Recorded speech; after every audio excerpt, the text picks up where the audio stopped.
We welcome David. Thank you very much for coming up.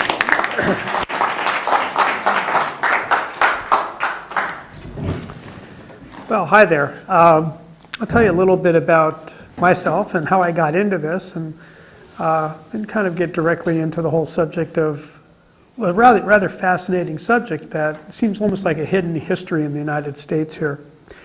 My background is as an ecologist and a biosystematist. So I study how things work in whole systems and teach that through permaculture design courses. And I also was a farmer doing a permaculture design farm in Woodside for about 9 years, where we fed 450 people from 2 acres, which is considered by the USDA to be literally impossible. So I'm really always thrilled when I can do something that people say, oh, you can't do that. You know, and I love to go out there and show them that you can, because usually it takes good design, a little bit of common sense, and some desire to make it happen. And people in this country, I think, genetically are predisposed to be ingenious, because Americans were always known as the tool makers when we came here, because we had nothing. We had to make everything we needed here. And when it came to vehicles, of course, America has been the birthplace, really, of the car industry and the car world and all the technology that goes in around it. For me, finding out about alcohol was this really interesting kind of, I found out about it on a bet. I was looking at a bottle of fermenting beer in our microbiology class back at SF State when I was going to school there about 3 or 4 centuries ago. And the teacher said, that stuff would even run your car. And I looked at the teacher, and he pulled our leg quite a bit and wanted to see if we'd buy it, you know. And I said, I got you this time. You're really pulling our leg. And so I bet him a burrito that he was lying to us. And he said, okay, go to the library. And I took off, and I found a stack of books like this in San Francisco State's library about alcohol fuel. And I was completely floored, because I had never heard anything like this was possible before. And the more I dug into it, the more it was really obvious that it was a kind of buried history, you know, of not only the technology itself, but a political intrigue in the United States. And I really dug into it at the time. But in the mid-'70s, when I was first interested in this, gasoline was like, 60 cents, 70 cents a gallon. It was like, wasn't much possibility of thinking about a way of doing it, other than ecologically. It seemed like such a really positive thing, as you'll be hearing about tonight. And that all changed in 1979, when we had the first Arab oil embargo. And there's enough gray hair in this room to remember what it was like to sit in line to wait for gasoline, simply because, well, there were 2 different oil shocks, but basically because the Arab world had decided our support of Israel was inappropriate and embargoed us for oil, and actually caused quite a disruption in the economy of the United States and quite a bit of the rest of the world, actually. And that changed the whole pricing structure of gasoline. And it really happened because the way it got discovered that gasoline's price was so tied in with production, is in Libya, a bulldozer accidentally backed into a pipeline and shut it down and dropped about 3% of the world's oil supply off the map, and all of a sudden everybody started bidding on what was left, and the prices went way up. Well, that's what started OPEC and the idea of using oil as a weapon, is that's how close it was, how tight the difference was between use and production. So during this time, I took the knowledge I had of alcohol fuel and delved into it quite a bit more and started teaching classes in it back in the late 70s and early 80s. And it caught on really well. I taught over 8,000 people in a very short number of years all over the United States in the early 80s, and ended up doing a 10-part PBS series, which you'll hear more about later on alcohol fuel. So you kind of have to, if you weren't there, it's a little hard to imagine how high everybody was in the early part of the 80s, and I don't mean because what we were smoking then, but because we thought revolution was in the air when it came to alternative energy. Jimmy Carter had passed all these provisions. He put solar panels on the White House. Everybody, it seemed, was working on renewable fuel, and alcohol was taking off, as well as a lot of other alternatives. And what happened at that point, of course, was a big black cloud blocked out the sun. It was called Ronald Reagan, and basically shut down almost all interest in alternative energy across the country. And his little-known running mate at the time, George Bush, manipulated the oil industry to drop the price so that basically there was no interest anymore in alternative energy by about 83 or 84. So that's kind of the modern history of what happened 20 years ago. And it's been very quiet until recently. But I think the history I'd like to tell you about first is where all this came from, where it all started.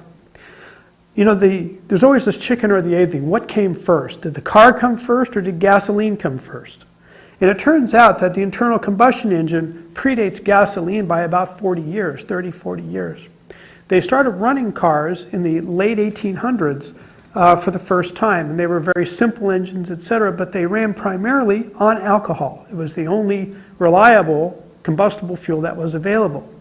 Oil had already been discovered, but it had a whole different role in our country. It was used for heating and lighting homes because oil and to some degree alcohol was an expensive alternative to this stuff they could just get out of the ground. Because remember, when the first oil that they started pumping in Pennsylvania was very close to the surface, it was really easy to recover and really cheap.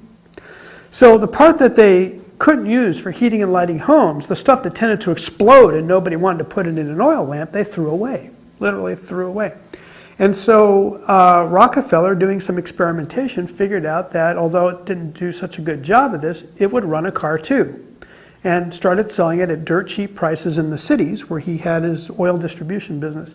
So gasoline was an industrial waste byproduct that was marketed as an alternative to the standard fuel, which was alcohol during the time. And many of the first cars ran on either fuel. But I just want to underscore the fact that oil as a transportation fuel was a toxic waste byproduct that was being dumped into the transportation system, because this theme is going to come back right up till today. So Rockefeller was selling oil, and the big proponent of alcohol in cars was Henry Ford. He thought that alcohol was the very best fuel for cars, and it was clean, it was efficient, and as Henry Ford used to say, there were a lot more stills in this country than there were service stations. And this was very, very true in the late 1800s, early 1900s. People in this country distilled a lot of alcohol.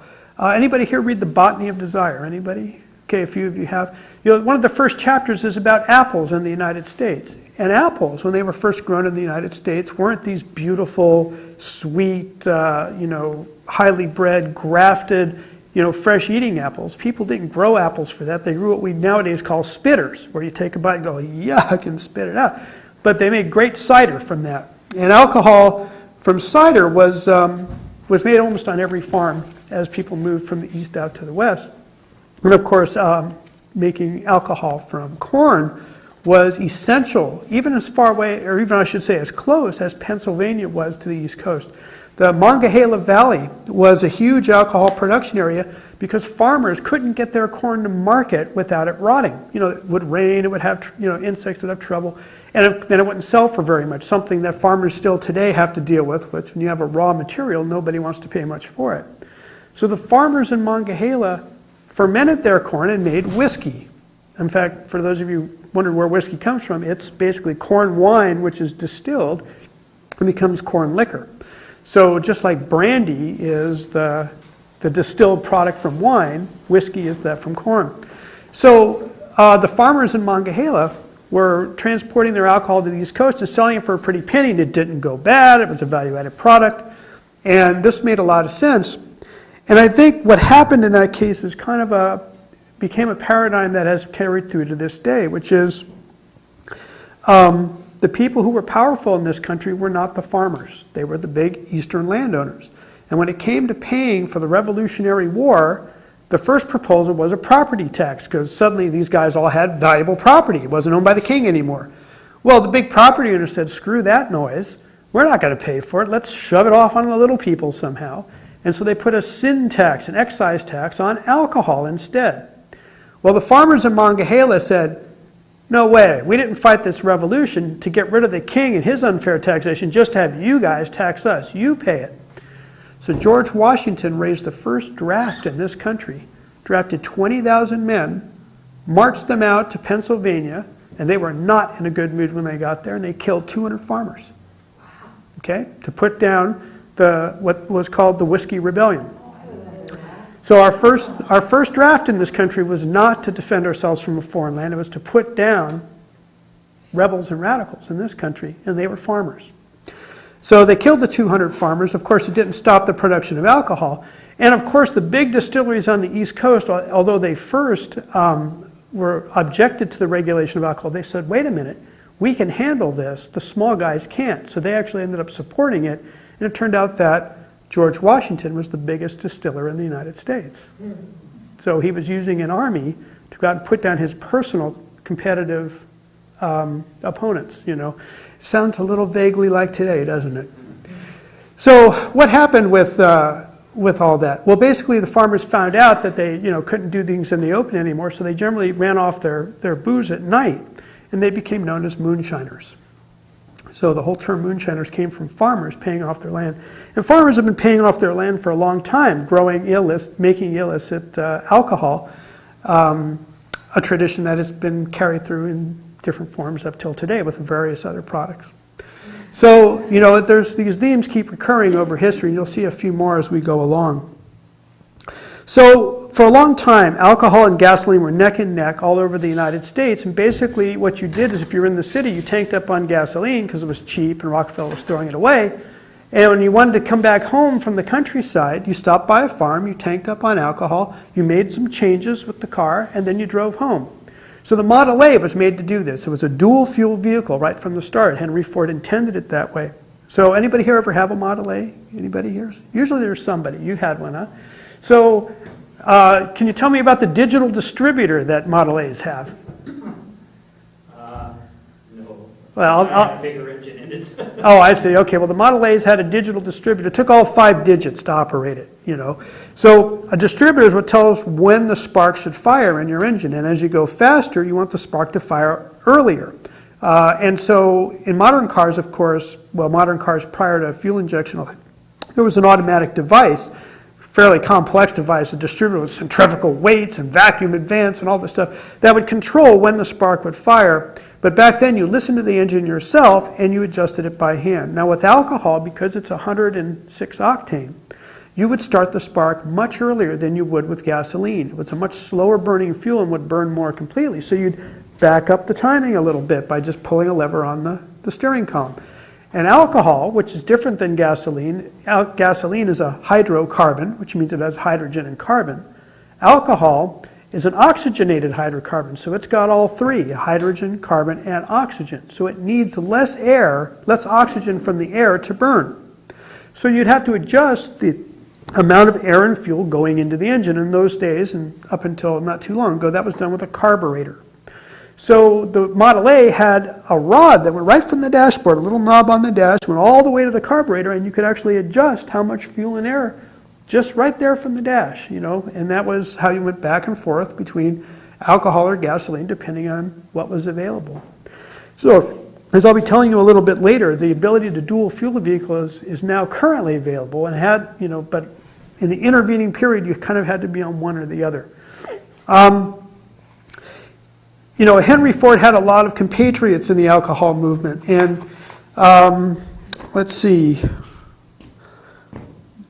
This Alexander Graham Bell was a big fan of alcohol fuel. He wrote this in 1922.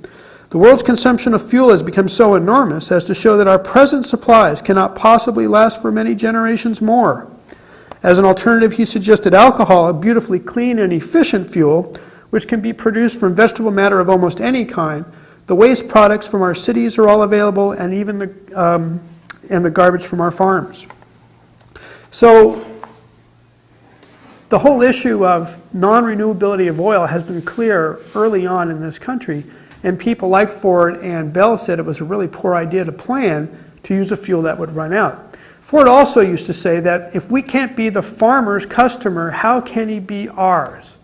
And that predates Paul Hawken and the Ecology of Commerce by about 60 years, you know, but it's the same concept, is that we need to patronize each other and not export, you know, our local capital out to people who are not part of our community. And Ford tried to be responsible that way. So Ford and Rockefeller fought tooth and nail over what should be the nation's fuel supply until Rockefeller decided not to play fair anymore. So what he did was rather diabolical. He funded a little group of whacked out old ladies called the Women's Christian Temperance Movement. These people had been around since the late 1800s, championing against demon rum.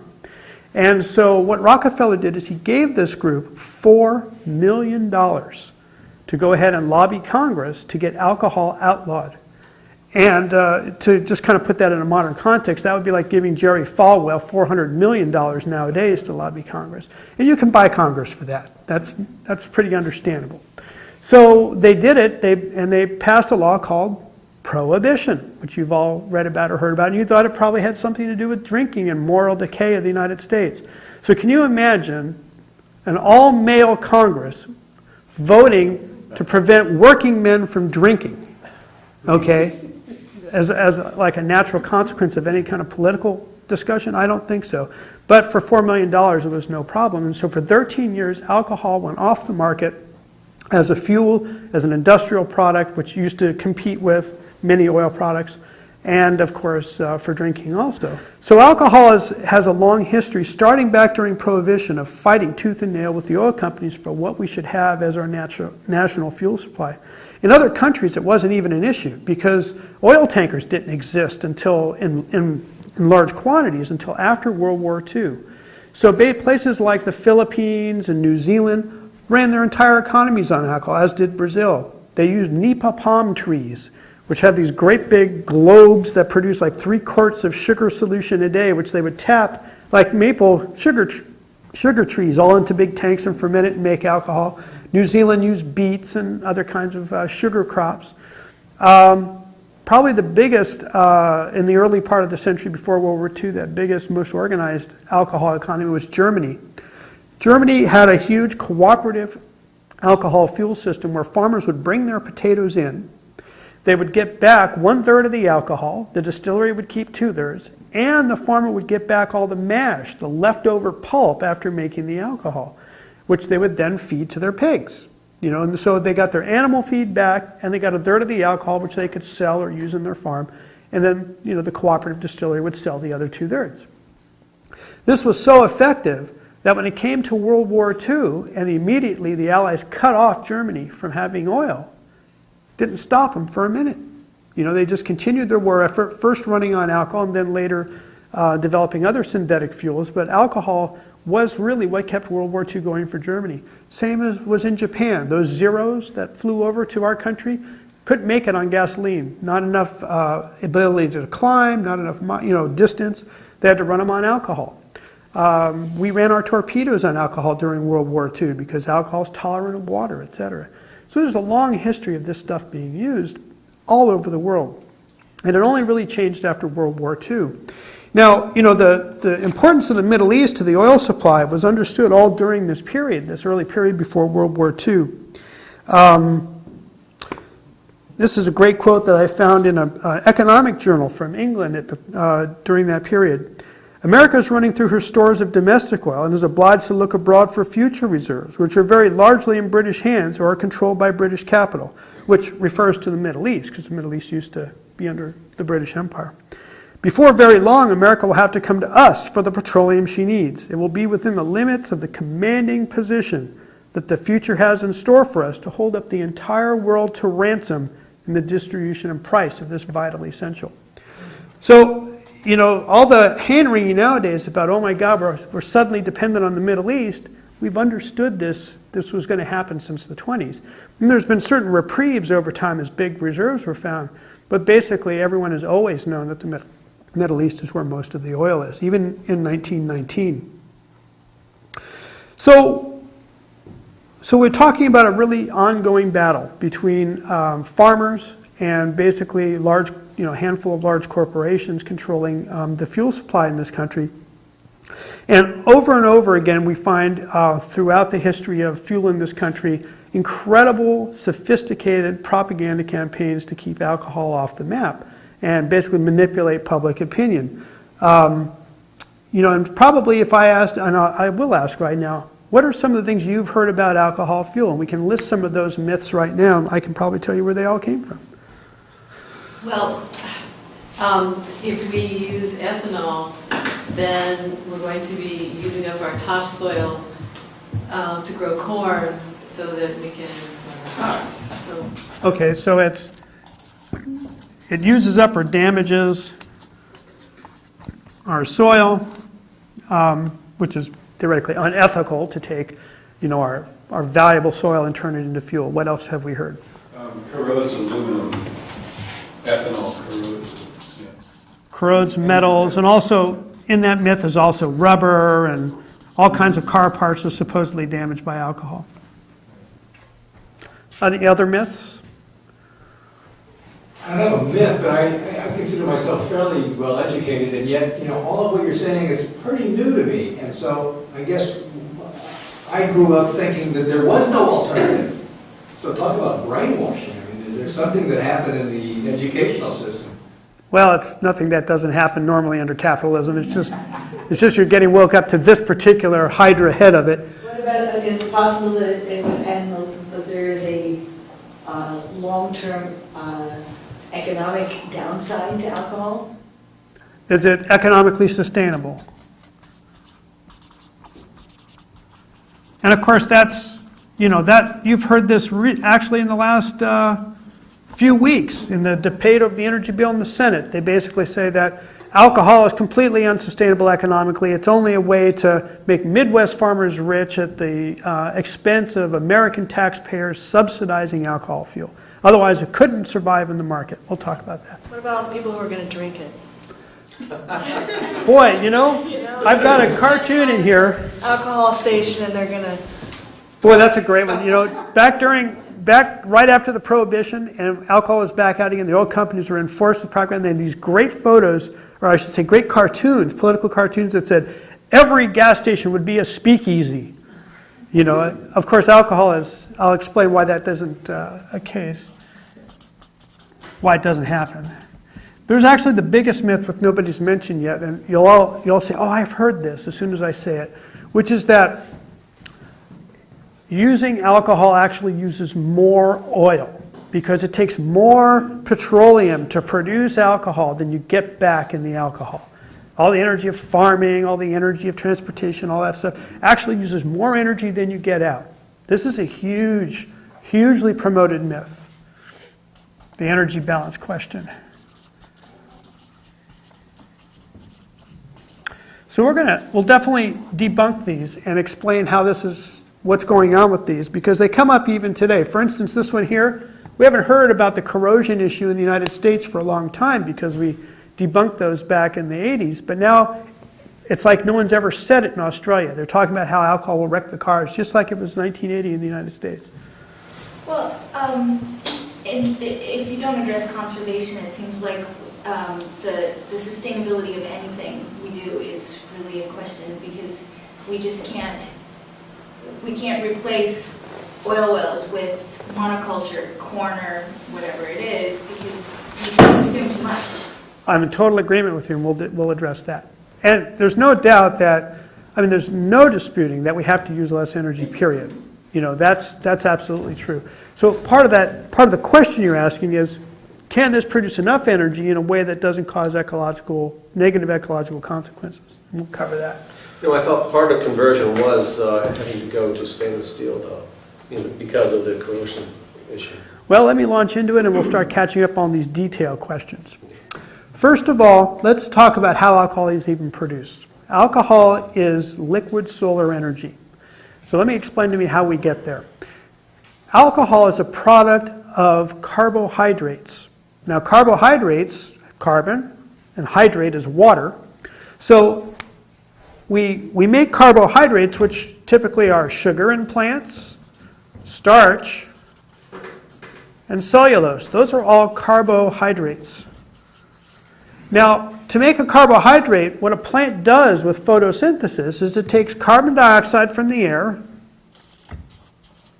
water, and through photosynthesis, using the energy from sunlight, combines those two to make sugars, starches, and cellulose. It always makes sugar first. All three of these carbohydrates start off as sugar. Starch is a chain of 6 sugars together. And cellulose are many chains wound together in crystals. So cellulose, because of this wonderful, fibrous structure, are the basic plant material that holds plants up. But, so it's also very resistant to decomposition in general, except for, bacteria and funguses that break it down. And, those of us, for instance, who would like to get food value out of cellulose would find that that fiber is really good for a lot of things in our health, but not for energy, because we don't digest cellulose. We don't have the enzymes to break apart those crystalline chains, but we do have the enzymes to break down starch. In fact, we have one of the main enzymes right in our saliva. If you take a saltine cracker and you chew it for a while, and you just keep chewing it and keep chewing it, you'll all of a sudden notice it'll get sweeter and sweeter and sweeter as the starch breaks down into sugar. So in making alcohol from grains or starchy materials like potatoes of course are made into vodka, starch is broken down using enzymes into sugar, and then we go ahead and feed the sugar to yeast, the same yeast that make wine or beer basically. Now what the yeast do is they take that sugar, they absorb it, digest it, and they produce alcohol as basically yeast piss. It's an excrement from the yeast, and they breathe out, because yeast are not exactly animals, but they have a metabolism which allows them to take in the sugar, and they breathe out carbon dioxide. So half the sugar that yeast eat becomes CO2, and half becomes alcohol. Now, these are the same yeast that make bread.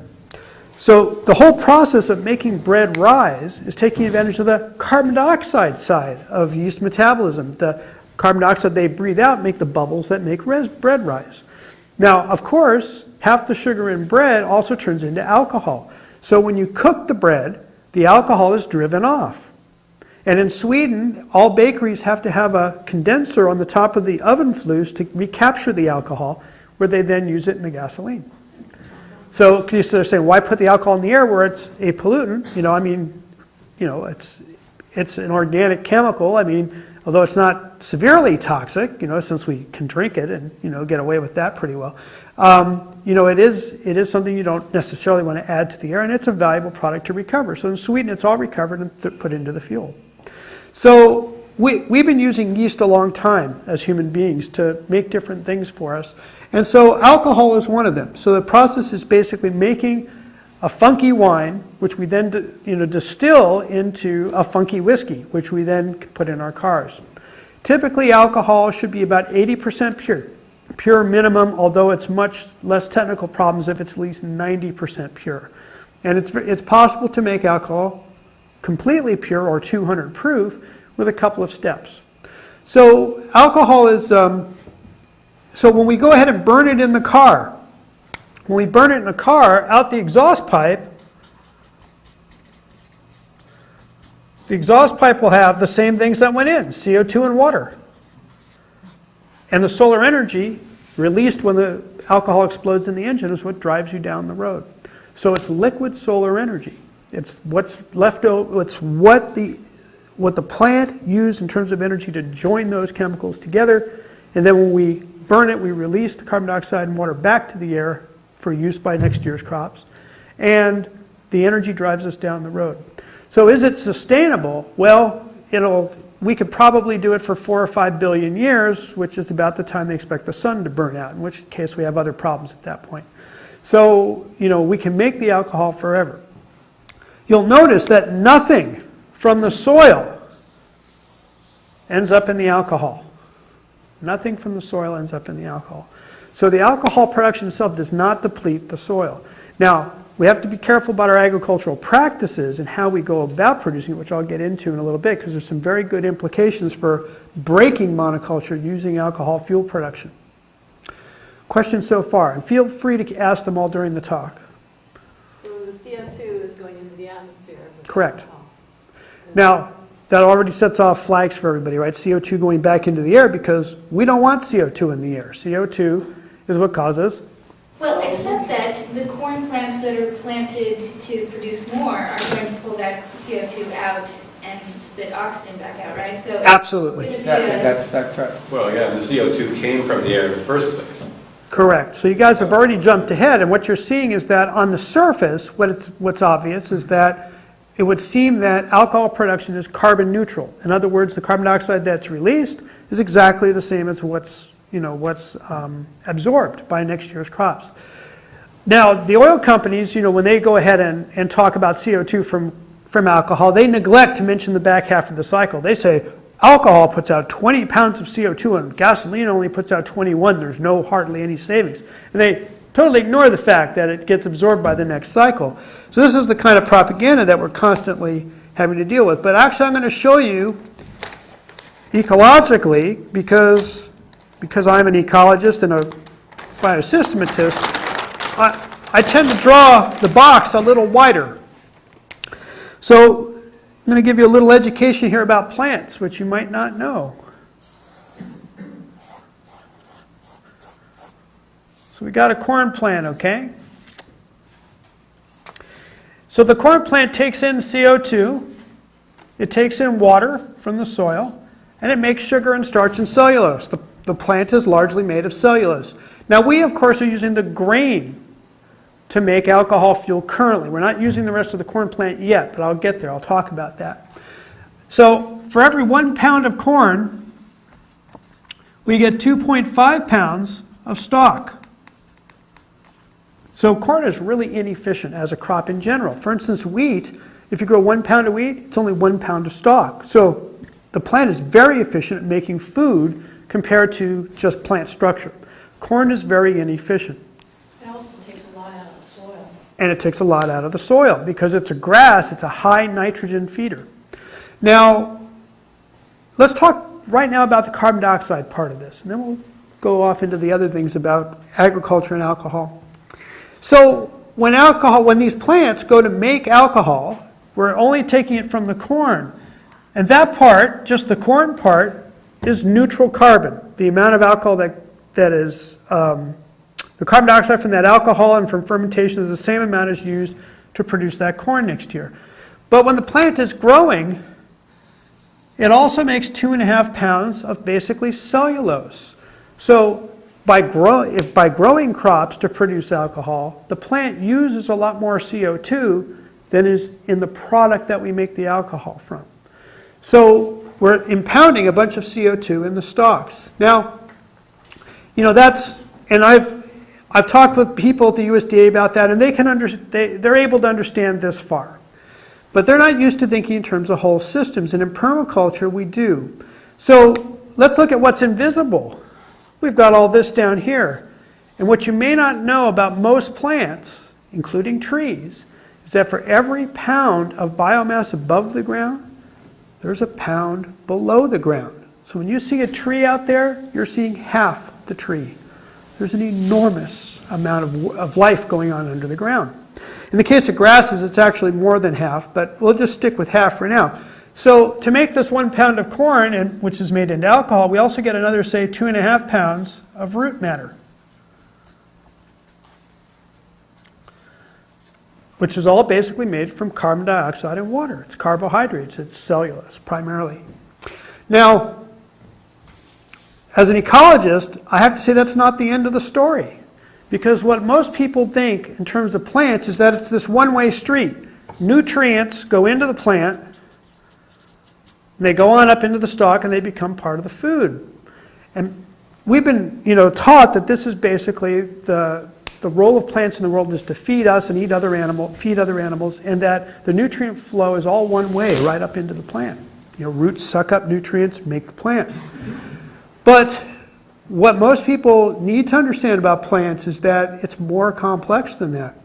What's going on down here in the soil is a whole world in itself. And, I spend about 4 hours talking about the soil in a permaculture class, so I'm going to give you just a little snapshot here. If you've got a root hair like this is microscopic now, okay? You got these little cell walls here. So this is the very tip of a microscopic root hair. Roots basically function as sponges. So it's like, for instance, let's say you have a spill on the counter, and you take a sponge and you push it down in the liquid on the counter and you let go, you'll see what happens. The fluid that's closest to the sponge sucks into the sponge, and as you get farther and farther away from the sponge, there's less and less effect.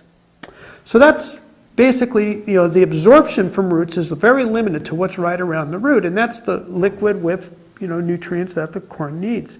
If that was the only way that the corn plant could bring in nutrients, it wouldn't get any taller than about this. And trees don't get any taller than about 8 to 10 feet before they fall over and die.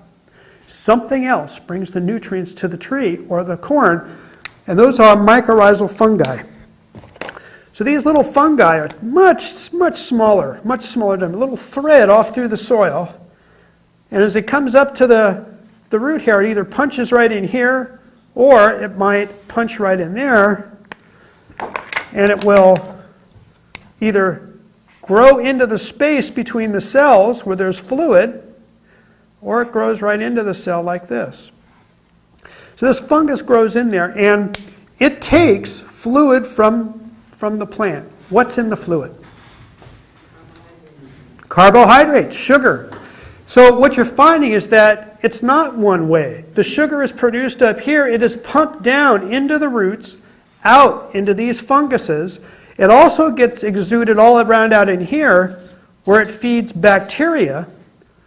And the bacteria reproduce, and they break down other things in the soil, making them soluble, which then the plant can absorb. But most of it goes to these funguses. These funguses are called mycorrhizal fungi. Myco means fungus, rhiza means root. And these are not plants. Funguses are not plants. What can plants do? Photosynthesize. They can photosynthesize. They can make food from sunlight, right? Funguses don't do that. They digest things. They break them down.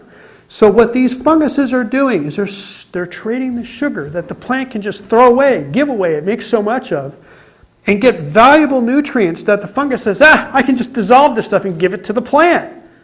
Both of them are saying, we're getting away with something here, So this is, symbiosis, of course, both things giving each other what they need.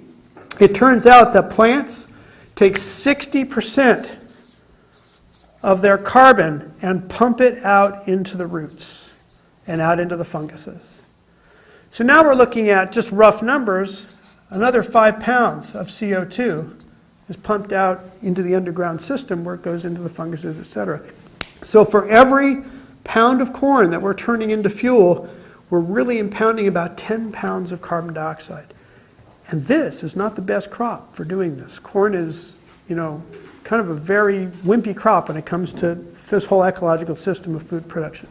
So the simple answer is, it's carbon neutral when you only look at the grain, but when you look at the whole system, basically growing crops to produce our fuel suck tremendous amounts of CO2 out of the air and put it down in the ground, for microorganisms to eat. Because all this rots, when you turn it into the soil, etc. Now, eventually, those organisms will breathe some of that back as carbon dioxide, but it's a huge amount of reduction from the air. Trees are bigger, so they handle quite a bit more carbon dioxide, And there's a lot of trees, especially in the tropics. Remember I mentioned sago palms, for instance? There are trees we can use for producing alcohol as well. They just pump out the sugar, that are just great. But we're also going to talk about cellulose in a while, and that's where trees really can make a big difference. Just give you an example about when you get away from grain, when you go to the sugar crops. So let's say we're going to look at a sugar beet, okay? So you see all these great greens above the ground, but of course most of the beet is below the ground, right? Now sugar beets, most of you have never seen one. A sugar beet can be 15 pounds, and fodder beets even bigger. So the beet that's underground here, you would think, wow, there's 15 pounds of basically sugar, and a very small amount of weight is in the leaves. So this plant is much better at taking sunlight, carbon dioxide, and water and making sugar compared to a corn crop which uses a lot of energy to take the sugar and build it up into starch. It's less efficient for making sugar. But what most people don't realize about beets is that the taproot of the beet goes down 5 feet and that the root profile looks like this underground. These are all side roots going out. And of course, we harvest this main big root in the middle, but all of this is part of the biomass of the beet plant. So compared to corn, maybe double or triple the amount of carbon gets put into the soil, into the soil microlife, and of course is taken out of the air. So when we start growing stuff to make alcohol, we're doing significant reduction of CO2. Is there a reason why corn is used instead of wheat to make alcohol? We have a lot of it. The reason why corn is being used right now is that there's a surplus of it.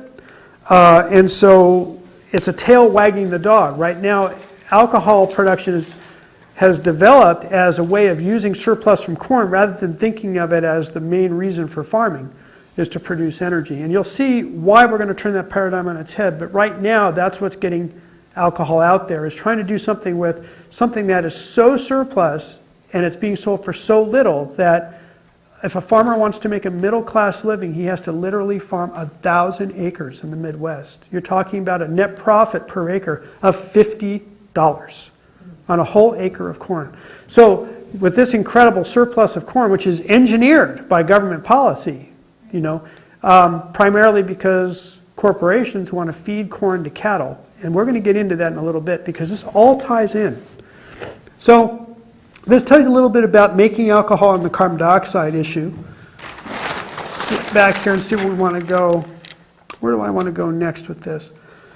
Now, making alcohol is really mankind's second oldest profession. We're talking about something that is low tech. We really understand how to do this. It doesn't take really sophisticated equipment to pull it off. Basically, making wine has been something we've been doing forever, and making distilled spirits, even the Greeks did that. So we're not talking about anything that is patentable.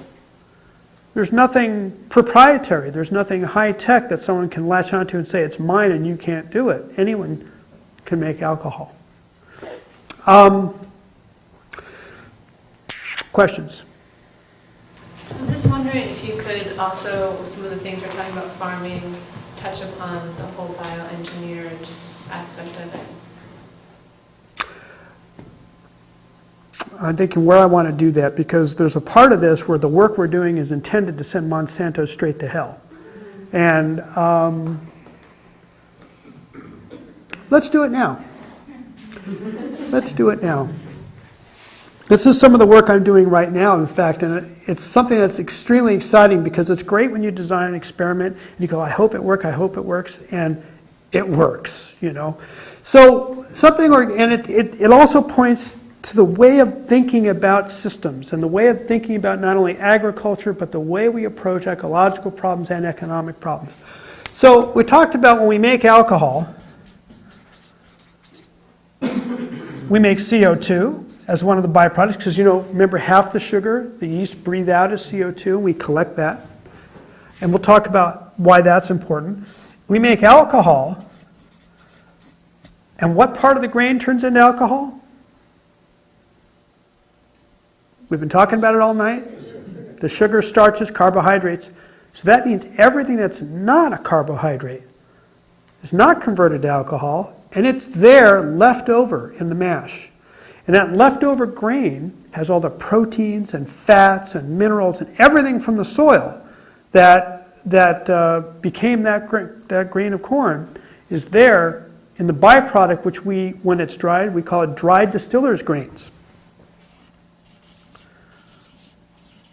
Okay, I'm going to talk about, this is used as an animal feed. Now, I'll get there in a little bit because we're going to talk about this Monsanto thing. Now, those are the main outputs from making alcohol. There's a few other things, but those are the big ones. Now, as an organic farmer, and in fact, maybe you can tell us about this, Diane, what do you use corn gluten meal for? What could you use it for? Not everybody uses it for that, but... I don't know. Okay. Not everybody does it. It's not totally well known, but corn gluten meal is a protein that is extracted from corn. And it's sold as an animal feed in Europe, but some organic farmers accidentally discovered some years ago that if you sprinkle it on the ground or turn it into the surface, it will stop weeds from sprouting for 3 or 4 months. I see a head shaking. So have you tried it? And it worked pretty good for you. Okay. Got to get the timing right. It's got to be right after you till, before the seeds have a chance to sprout. So corn gluten meal has been known about now for 7, 8, 10 years that you could do this, and some organic farmers for high-value crops use it. Now, this is only one small part of the corn, but it's in the dried distiller's grains because we haven't taken the gluten out, it's there. So my question to myself was, can we use the dried distiller's grains the same way that people use corn gluten meal? And I had a reason for thinking about this, which I'm going to wind us around to. So we did the experiment back at our office recently, and I'll tell you a quick story about this, which is so different than when I did this 20 years ago, is the fever about intellectual property that goes on nowadays. So I called the company and asked them for a couple of sacks of this stuff so that I could test it. And they go, "What are you going to do with it?" "Well, I got this experiment I want to run." And I told them about it, and they go, "Well, could we buy rights on that? Could we hold that up for a couple of years and see how you come out?" I go, "I haven't done the experiment yet. And you want to buy rights to it, and I've only got a hypothesis." You give your .com? What's that? It's the .com story. Well, but this is a farming distribution company. So I said, "Fine, I'll give you first right of refusal if you'll write me a check." And they wrote me a check. I couldn't believe it. So I did this experiment, and what I found is that we went and got the seeds from the 10 most common weeds in corn, because I figured that's the toughest test. Because, obviously these weeds are exposed to corn, so they would be probably the most resistant weeds to this working. So let's try the toughest test we can. And also, if it works, there's a hell of a lot of corn grown in that this could be used, in that case. So we tried it. And what we found is 5 out of the 10 weeds were outright killed by the stuff. And the other 5, 3 out of the 5, were really stunted. Now, if you're an organic farmer, you're really used to the whole concept of not being absolute about things. Like, you don't have to kill all the bugs. Sometimes you just need to, knock them back a little bit so your crops can get ahead, and then, it's past the stage where those bugs will bother you anymore. So it's a different approach than bug kill, which is the normal agricultural approach. So with weeds, we looked at this being the same thing.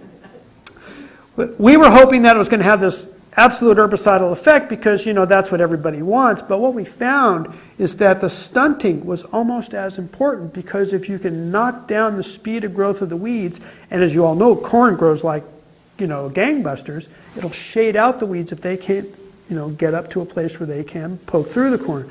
And this is what happened. So most of the weeds were either killed or stunted, so it worked. So this is exciting. I'll explain, as a permaculturist, how I think about this and came to this experimental design. As you've mentioned, a lot of corn is genetically modified. About 60 to 70% of it now is genetically modified seed. And the modification is almost always to make the seed Roundup ready. Now, Roundup ready means you can grow the corn and you can spray this herbicide known as Roundup right over the corn, and the corn doesn't get affected by the Roundup, but all the weeds underneath get killed.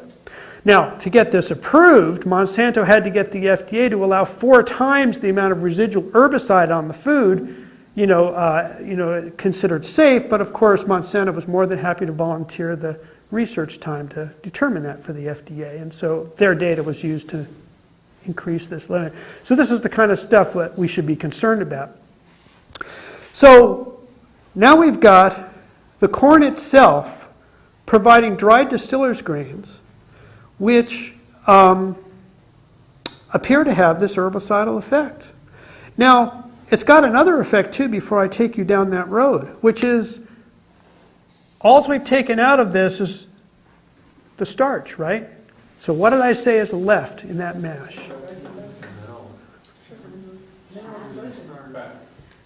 Everything that came from the soil, which made the grain what it is there concentrated.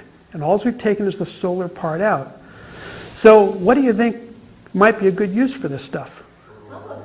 Fertilizer. In other words, everything the next crop needs is right there in concentrated form. So I just did the calculations on this yesterday. I got all the data for it. And I have found that if you take the corn and make it into dried distiller's grains, it has about 10 to 15% more nutrients than the next crop needs. Where's it coming from? Where's the extra nutrients coming from? The fact that it's more condensed. That's physical, but where did they come from to get there? The microflora broke down organic matter, metabolized it into proteins, etc., nitrogen, put it into the grain. So now, here's an interesting thing. If we put this back on the field instead of chemical fertilizer, fertility goes up 10% a year until it gets to a plateau. How does that affect the microflora? It greatly increases them. This stuff is incredible. That's what we did with our test, is we watched the bloom of microflora, and that's actually, it's a biological effect. They got rid of these weeds. It wasn't a chemical effect. So all the explosion of what would normally be like compost organisms and others that eat and break down cellulose and seed were eating the root tips of all the weeds is what it was. So it's just, we had a hugely powerful micro life that was just doing the job for us. Okay, so I'm bringing it all together for you now, right? Now we've got the fertilizer for next year's crop. We now have herbicide, okay? Now, when you're a corn farmer, you put in $150 worth of inputs, and you get out, if in a good year, $200 to, when you sell the corn. So you only get $50 net profit. Out of that 150, about 100 of it is fertilizer and herbicides. So now, we take the dried distiller's grains from this process, and I got to tell you that the farm alcohol co-ops that are being operated in the United States, nobody's more than 10 miles from the plant because transportation costs start to get high, and it's better to build another alcohol plant than ship it from farther. So shipping this stuff back out to the farm is a piece of cake, and in fact it can be done at the backhaul from bringing the grain in, during certain seasons. At any rate, we go ahead and put this back in the field, we till it in. We get, oh, by the way, it has no effect on the corn germination. Corn comes right up through it. And I've got great pictures, too, of how beautiful and green the corn is when it's grown with dried distiller's grain. So anyway, I can tell I'm a little excited about this. So here we go. We've got a material that the farmer owns, because it's the farm co-op that's making the alcohol, that he can put back on his own field and not need herbicides, not need fertilizer, and although I haven't tested and proven this yet, as an organic farmer and a soil ecologist, I can tell you, you're going to see huge reduction in pest problems because of the health of the soil stimulating the plant. So you probably even see a slight further drop in cutting the pesticide cost, although I can't prove that yet. And the farmer now, instead of only making $50, will make something like $100 to $150. And this is damn close to organic farming. It should go up each year as the And land improves. And the yield could go up each year as fertility goes up. So now, if the farmers don't need the herbicide, what do they also don't need? They don't need Roundup Ready seed. And they don't need Roundup Ready. They don't need Roundup. And Monsanto can go straight to hell because 2/3 of its profits come from Roundup. So are you going to come up with a lobby that's got as much money as Monsanto so that you can... I got better than that. I got this huge corporation that wants to pay me to patent this and market the shit out of it. Much better to harness the engines of capitalism against capitalism than try to fight it yourself. So one worry I have, which maybe you've addressed, but I want to make sure. Here in our area, a wonderful, awful thing is happening, which is that wine has become a very lucrative crop on land that was otherwise not used. And now a tremendous amount of agricultural land has been created because wine crops have become, vineyards have become so popular. Don't worry about it. So are we going to have acres and acres more of corn taking up? That's a good question. Let me address your grape thing and relieve your worries. Last year, if you didn't have a contract for your grapes, instead of getting $2,000 a ton, you got $200 a ton. And there's something like 5 years worth of vines yet to start producing in a peak way. So you've got a glut now of grapes, and they're going to start ripping them out all over the state. So we've already hit the max. It's not going to get worse. It's going to start backing up. Not that it's so good right now, but at least don't worry about it being a cancer that will have a lot of impetus to But I keep guess spreading. my wonder is if we're going to fuel A nation. the nation's cars on agriculture, will we take up all our wild land in order to do it? Great question. Now, corn produces about 200 gallons per acre.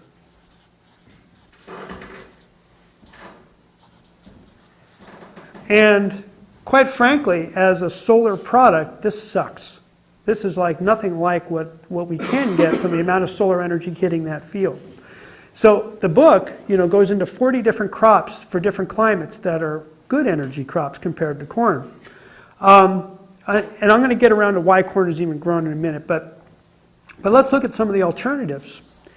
And this is very exciting from a getting rid of the monoculture point of view, because if there's other valuable crops to grow, farmers can make more money. Although they're conservative and resistant to change in general, there's nothing like a good bottom line to get the discussion going. We never used to grow soybeans in this country, and when soybeans got introduced, it was only 5 years till it was 40% of all the farmland in the United States. So when farmers catch on to something, it goes. So 200 gallons per acre. Now, in different climates, different things are better for making alcohol. If you're down in Louisiana, or if you're in Florida, or even Southern California, there's new kinds of sugar cane,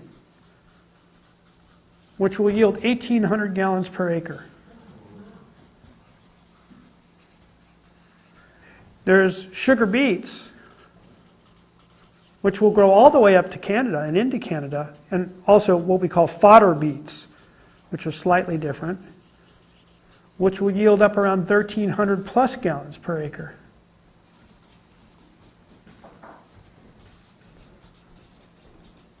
Now, I did some work 20 years ago with Dave Hull and Steve Wilbur up at the Arcata Marsh Project. Everybody here know what that is? It's the sewage treatment for Arcata.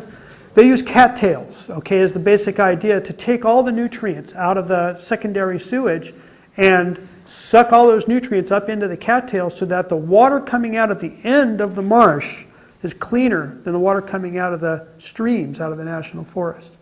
Because cattails are these incredible biofilters. They'll just suck up all the nutrients. Now, we did, and this was back 20 years ago when they were just getting the growing of those down, we calculated that we could do 2,500 gallons per acre, and that was only on two cuttings a year, 2 crops a year. You can get up to 4 in a warm climate like California, cattails. Indians used to use the bases of cattails because they're almost pure starch to make bread. So cattails are extremely efficient photosynthesizers, and they are practically hydroponic because of the way they grow in a nutrient solution. So somebody asked about municipalities. Well, every municipality has, see, in permaculture, I should back up and say we never say that there's a waste. Waste is not the right word. We say that there are surpluses that are not properly directed, So, cities and small towns have all this sewage, which is really an incredible resource, which is surplus usually. And so now we're talking about the kind of economic benefit from operating the sewage treatment in a biological way that could power all the city vehicles and get rid of the need to buy petroleum on a city basis. This integrates well with laws, which I'll explain later. There are many other crops that fit in this. Fodder beets, by the way, in fact, in Europe in general, they don't feed grain very much to especially their dairy cattle in the winter.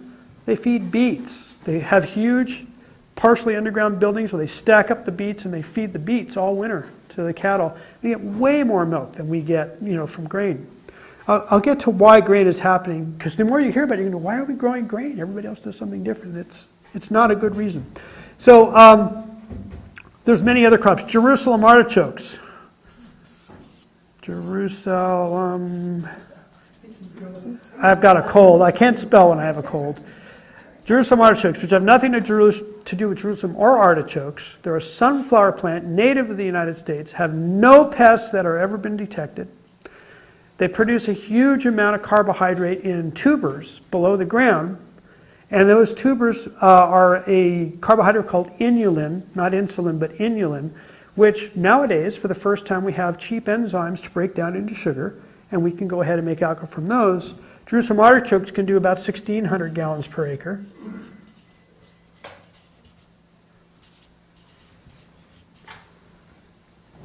So we have a lot of different choices. You get out to, you get out in Texas, you can grow pimelons, or buffalo gourds, which are these desert plants that need almost no water, and they make these huge fruits that are full of carbohydrate and seeds. You can make biodiesel and alcohol from them. The oil can be made into biodiesel, and the carbohydrate can make 700-800 gallons per acre. So in some places you can get 2 crops a year. There's a project going in Southern California which is going to grow 1 crop of sugar cane in the summer, and it's going to grow beets in the winter, and they're going to get over 2,000 gallons per acre. So the reason why I bring all these alternative crops up, if you're a co-op in Indiana and you've been growing corn forever and you finally built your alcohol plant, which they've done, and you're making money on the alcohol and you're selling a little bit of money for the carbon dioxide and the dry distillers grades, at some point you're going to realize that you're not a corn grower, you're an energy producer. And you're going to say, gee, is there something other than corn I should be running through this plant? And farmers need to be educated about what the economic alternatives are. But with these other crops, are there still those benefits, like you're saying the natural... Herbicides? I have no idea. And probably not because it's corn protein. But these crops also use a tiny amount of fertilizer compared to corn. They just don't need much. And they also have far less pests. The other thing about this is that change to the pest issue is that the minute you start growing a multiplicity of crops, the bugs get confused. Because monoculture, for those of you who maybe not have thought about this before, if you grow many square miles of corn and you're a corn borer, you are in heaven. Okay? Because there's nothing but food as far as you can see, and you reproduce like crazy. But if you're out there and this field is corn and that's beets and that's sorghum and that's Jerusalem artichokes, you don't have the endless buffet that you otherwise would have, and the tendency for your population to get out of control drops dramatically, and the need to try to battle those bugs drops away as well. So one of our key strategies in organic farming is multiplicity of crops and crop rotation to keep the bugs guessing. And it works pretty well. It's worked forever until we started growing monoculture. So this, diversifying our energy crops also can break the stranglehold that the chemical companies have on farmers, because without massive monoculture, the need for pesticides drops to nothing. And believe me, if you're an oil company and you can sell pesticides for $80 a pound compared to selling gasoline for 15 cents a pound wholesale, you can bet the oil companies would rather sell pesticides. Okay? And in fact, when it comes to petroleum nowadays, this is going to sound very familiar to you. After they make everything that's valuable, that they call valuable, out of oil, plastics, drugs, pesticides, industrial chemicals, everything that's left over is dumped into the gasoline. So on any given day, there are 400 toxic chemicals in gasoline, and those will not necessarily be the same chemicals the next day. It's whatever's left over. So gasoline is the biggest toxic waste disposal system in the world, and it's in the open, and it's legal. They're able to use our cars to spew their toxic waste back into the air, and they make something like $2,500 from a barrel of oil from the other chemicals, and they make $100 from the gasoline. And they don't care if they made zero, because they get rid of all their toxic waste. So you've all been dealing with the issue of MTBE, right? We've all heard about this stuff. Finally, we got it outlawed in California. MTBE is only made at 3 or 4 refineries in the world, and it's not made. It's left over from another process. And because it's got some ether in it, so it's got some oxygen in it, they were able to force Congress to let them use that instead of alcohol to clean up emissions from gasoline. And basically, it was a byproduct they had no use for and was going to cost them a fortune to get rid of, and they dumped it in the gasoline. So finally, after 20-something years, we said, that stuff's toxic. And we're finally taking it out. but it's really a refinery byproduct. You got to realize all of gasoline is refinery byproduct. Okay, so you can see what this can start to do for agriculture. It becomes de facto organic. It reduces fertilizer, pesticides. It starts to make farmers energy self-sufficient. And you got to wonder why they grow corn at all right now. This is such an amazing thing that I'm going to do a little segue into it, and you can see why it's such a fragile system that we should be able to bust this down. Basically, meat sells for 60 cents a pound wholesale, roughly, in most times. It's up a little bit right now because the market was so bad that people killed so many of their cattle. Now there's a slight shortage of meat, so it's a little higher. But 60 cents a pound is what a farmer typically gets for feedlot beef. Now, there's 450,000 feedlots in the United States. Feedlots are small amounts of land where you bring the corn in and the cattle eat it and they fatten up on it. Now, I'll talk about why that's stupid in a minute, but let's talk about the economics.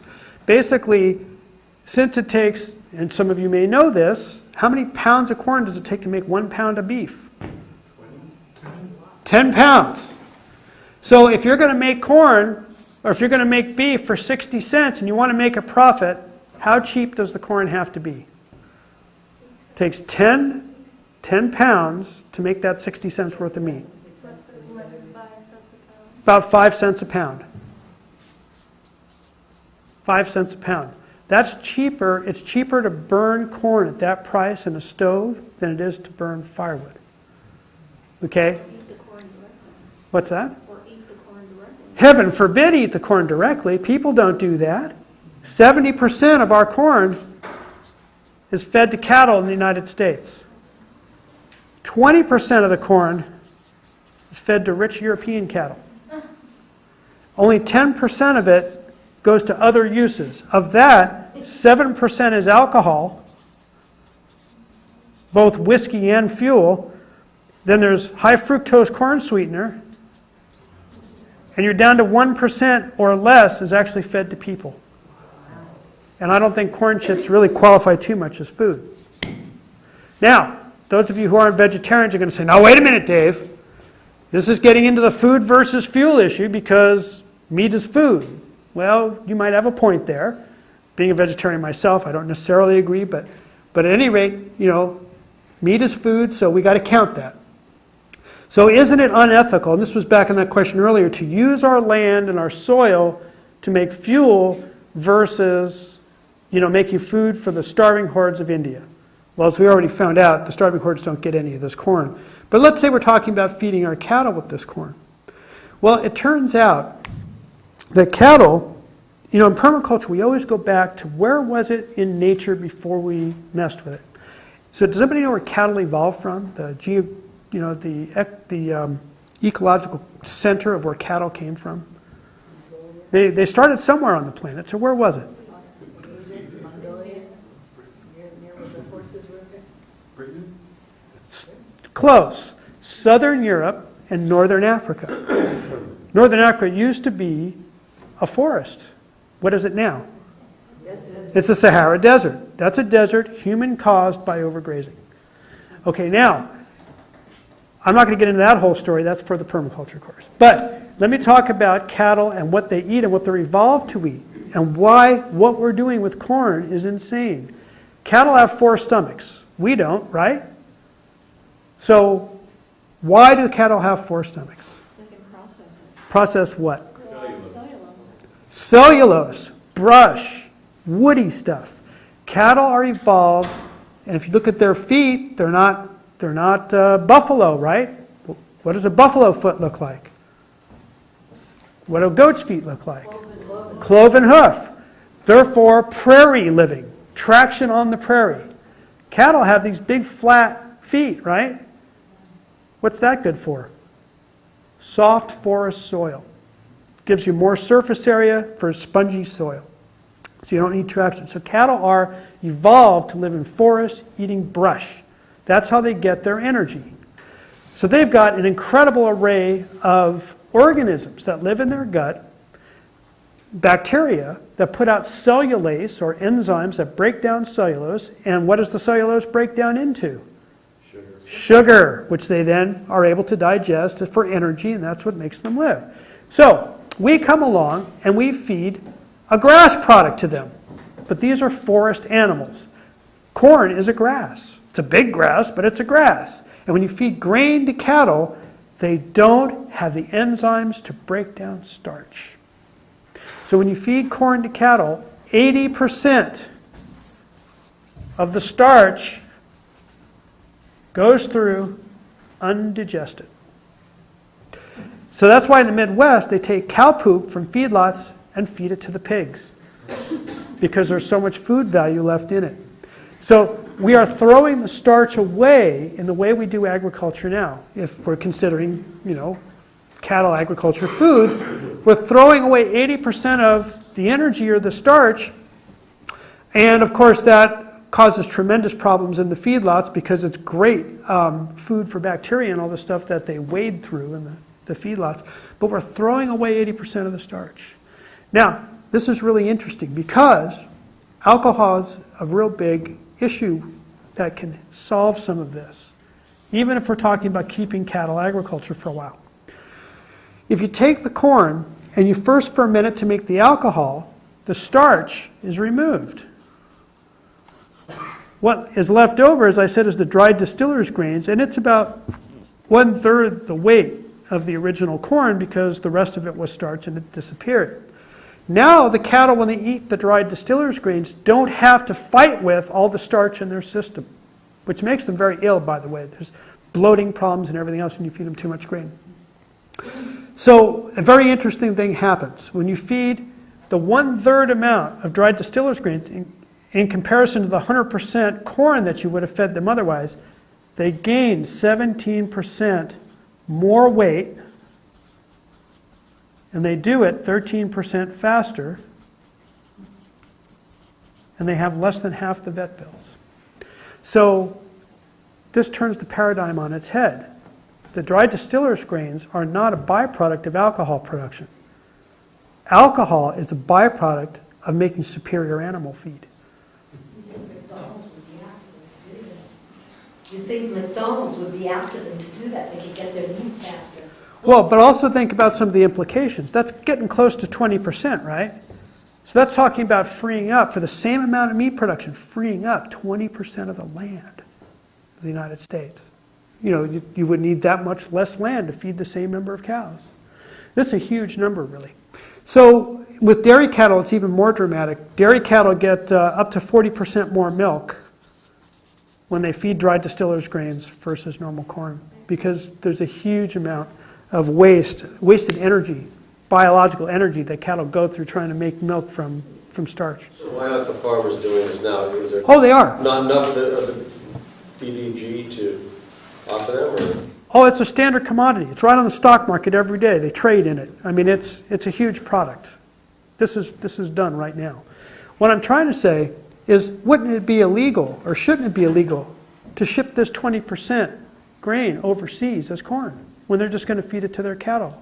We should say, no, we're not going to let you go waste the starch. We're going to save that for our fuel, and we'll give you better animal feed for it, which only takes 1/3 the energy to ship it to you because we've kept the starch here.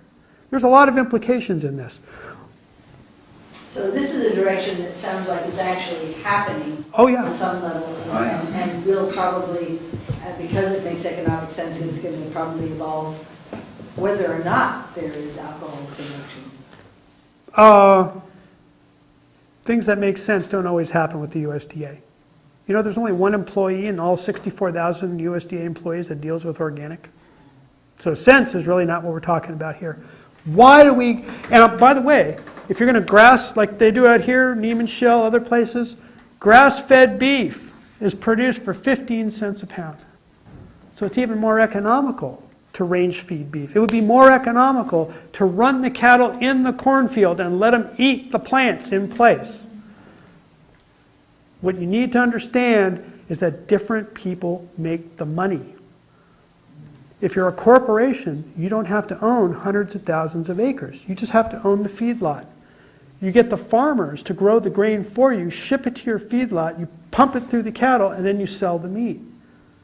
Now, if we were to do things in a way that made ecological sense for raising meat, in other words, let the cattle rotationally graze crops that are cellulosic, the people who would be making the money are the landowners, which are 675,000 farmers in the United States, and not a handful of corporations. 4 corporations control 80% of the beef in the United States. So the reason why we do this has nothing to do with making sense. It has everything to do with transnational and giant capitalism. Not about making sense. Archer Daniels Midland. Archer Daniels Midland. Archer Daniels Midland doesn't even rank. Archer Daniels Midland is about 8th.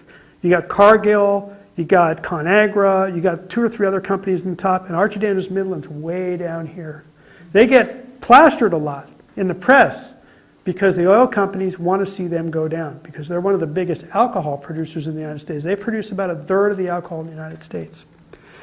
Archer Daniels Midland runs their plant, their soybean plant, 3 months a year, processing nothing but organic soybeans.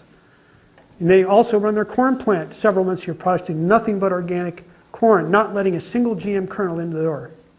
Okay, so that Archer Daniels Midland has, I'm not going to say they're good guys. They're corporate bastards like the best, but they're doing some very interesting things, with their company that are looking at the organic market as something that they will serve and not fight against. They say, hey, we can make money there too, we're going to do it. They pay farmers 20 cents more a bushel than all the other companies for their corn because of their alcohol fuel production facility. So, I'm not a shill for Archer Daniels Midland, but being inside the business, I see certain companies doing things better than others, and they're actually a little better. I'll tell you something that leads into the rest of this. Archer Daniels Midland operates 10 acres of greenhouses. Now, what they're doing with these greenhouses is pretty big scale, but all of it scales down to the farm scale. They have 5 acres of lettuce production, lettuce and cucumber production. And it's completely pesticide-free. The way they do it is that they are taking the carbon dioxide from the fermentation facility and they're putting it into the greenhouse, and they're getting a full-size head of lettuce in 30 days. Because plants are limited in their growth by the amount of CO2 in the air. And in a greenhouse, you can enrich the air with CO2. And of course, if you enrich it enough periodically, what can't live there? The bugs. The bugs. So it's organic pest control. And during the periods where they don't want that to happen, they have a whole IPM program using two insects that they go ahead and control all the bugs in the greenhouses. They use no pesticides. They don't label it as organic because all their fertilizer isn't organic. So they do this on 10 acres, and quite frankly, in some years, they make more money in these greenhouses than they do from their entire high fructose corn syrup plant. Because they're doing 50,000 heads a month of lettuce. They get 55 cucumbers, English cucumbers, per plant in this enriched environment. So the carbon dioxide, can be put to use when it's captured and not diffused into the air. And we can do that even on the small scale in a small greenhouse on a farm and make pretty good money with it. The other thing they do is they take the byproduct, the dried distiller's grains, and they raise tilapia with it. Now the tilapia, what's really interesting, fish, you get we said earlier, cattle, it's 10 pounds of food to 1 pound of meat. Fish, because they don't have a skeleton and have to fight gravity, 2 pounds of feed makes 1 pound of meat. So ecologically, fish are much better using this feed. And get this, Archer Daniels Midland delivers those fish live to restaurants all over the East Coast in tank trucks running on biodiesel.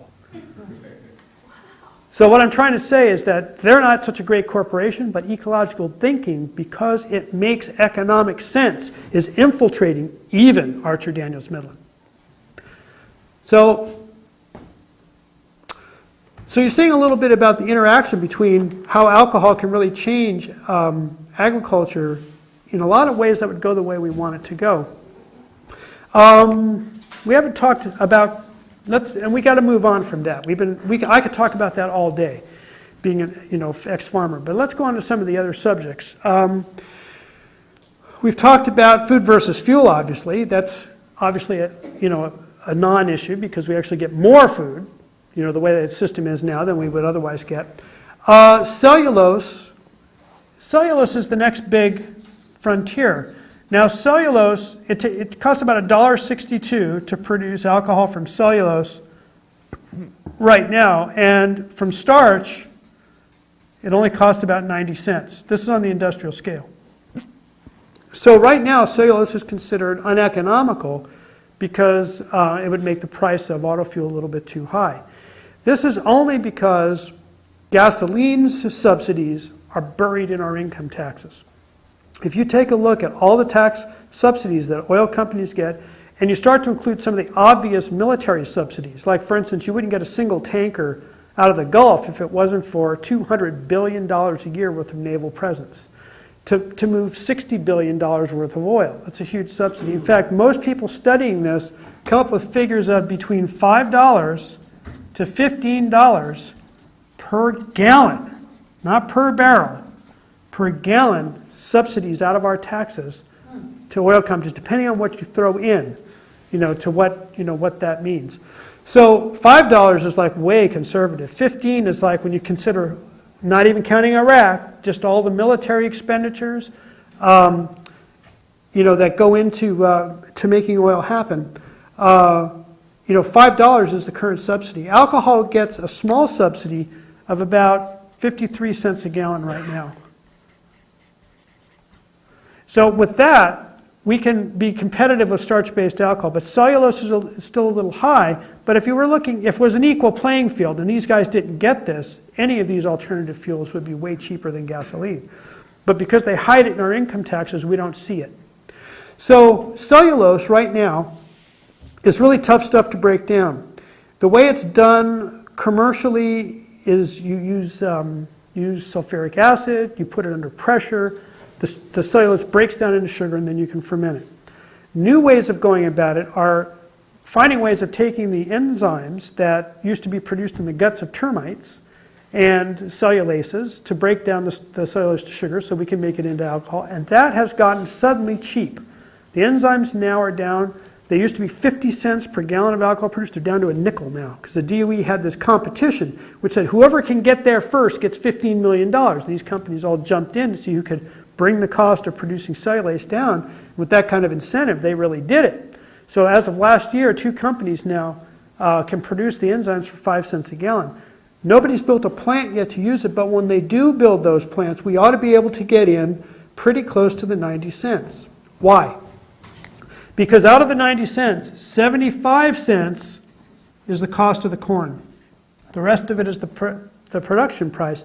But when it comes to cellulose, there's no cost. It's just a collection cost. Do you know what the largest crop in the United States is by weight? It's not corn, it's not soybeans. Grass clippings.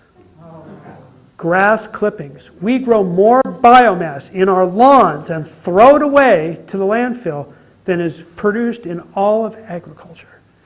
Now there's a day I want to see people fighting over grass clippings to make alcohol with. But grass clippings are great because they're almost pure cellulose. Very little lignin, which is the resin binder that makes trees so woody and hard. Grass is all soft and floppy. It's almost pure cellulose. You can make great paper out of grass, for instance. It's very, very easy to pulp. So, we start making alcohol out of cellulose, we can produce, according to Barry Commoner, he did these figures back in 1982 for me, we could produce 150% of all of our fuel needs from cellulose if we start making a commitment to do it. I mean, we have that amount. So is it sustainable? Can we do it? You bet. When I worked on this question with Bucky had been looking at alcohol since, Christ, I think the 30s or 40s. Buckminster Fuller I'm referring to. He sat down and calculated how much energy we could get from photosynthesis without design. In other words, just looking at the biomass produced on the planet today, how much energy could we get from that? Because the oil guys are really good at saying, solar energy is so inefficient. Photosynthesis is only 1% efficient at taking solar energy and making carbohydrates. Well, that's a hell of a lot of solar energy. There's a lot of green matter. We could have enough energy from cellulose to power all of human activity, not just the cars, all our electricity, heat, everything, 15 times over every year. So why are we using this stuff that's running out, that's in short supply? That's a political question. But from a technological point of view, if we design crops for energy production, not just the background cellulosic production, we can get tremendous yields per acre.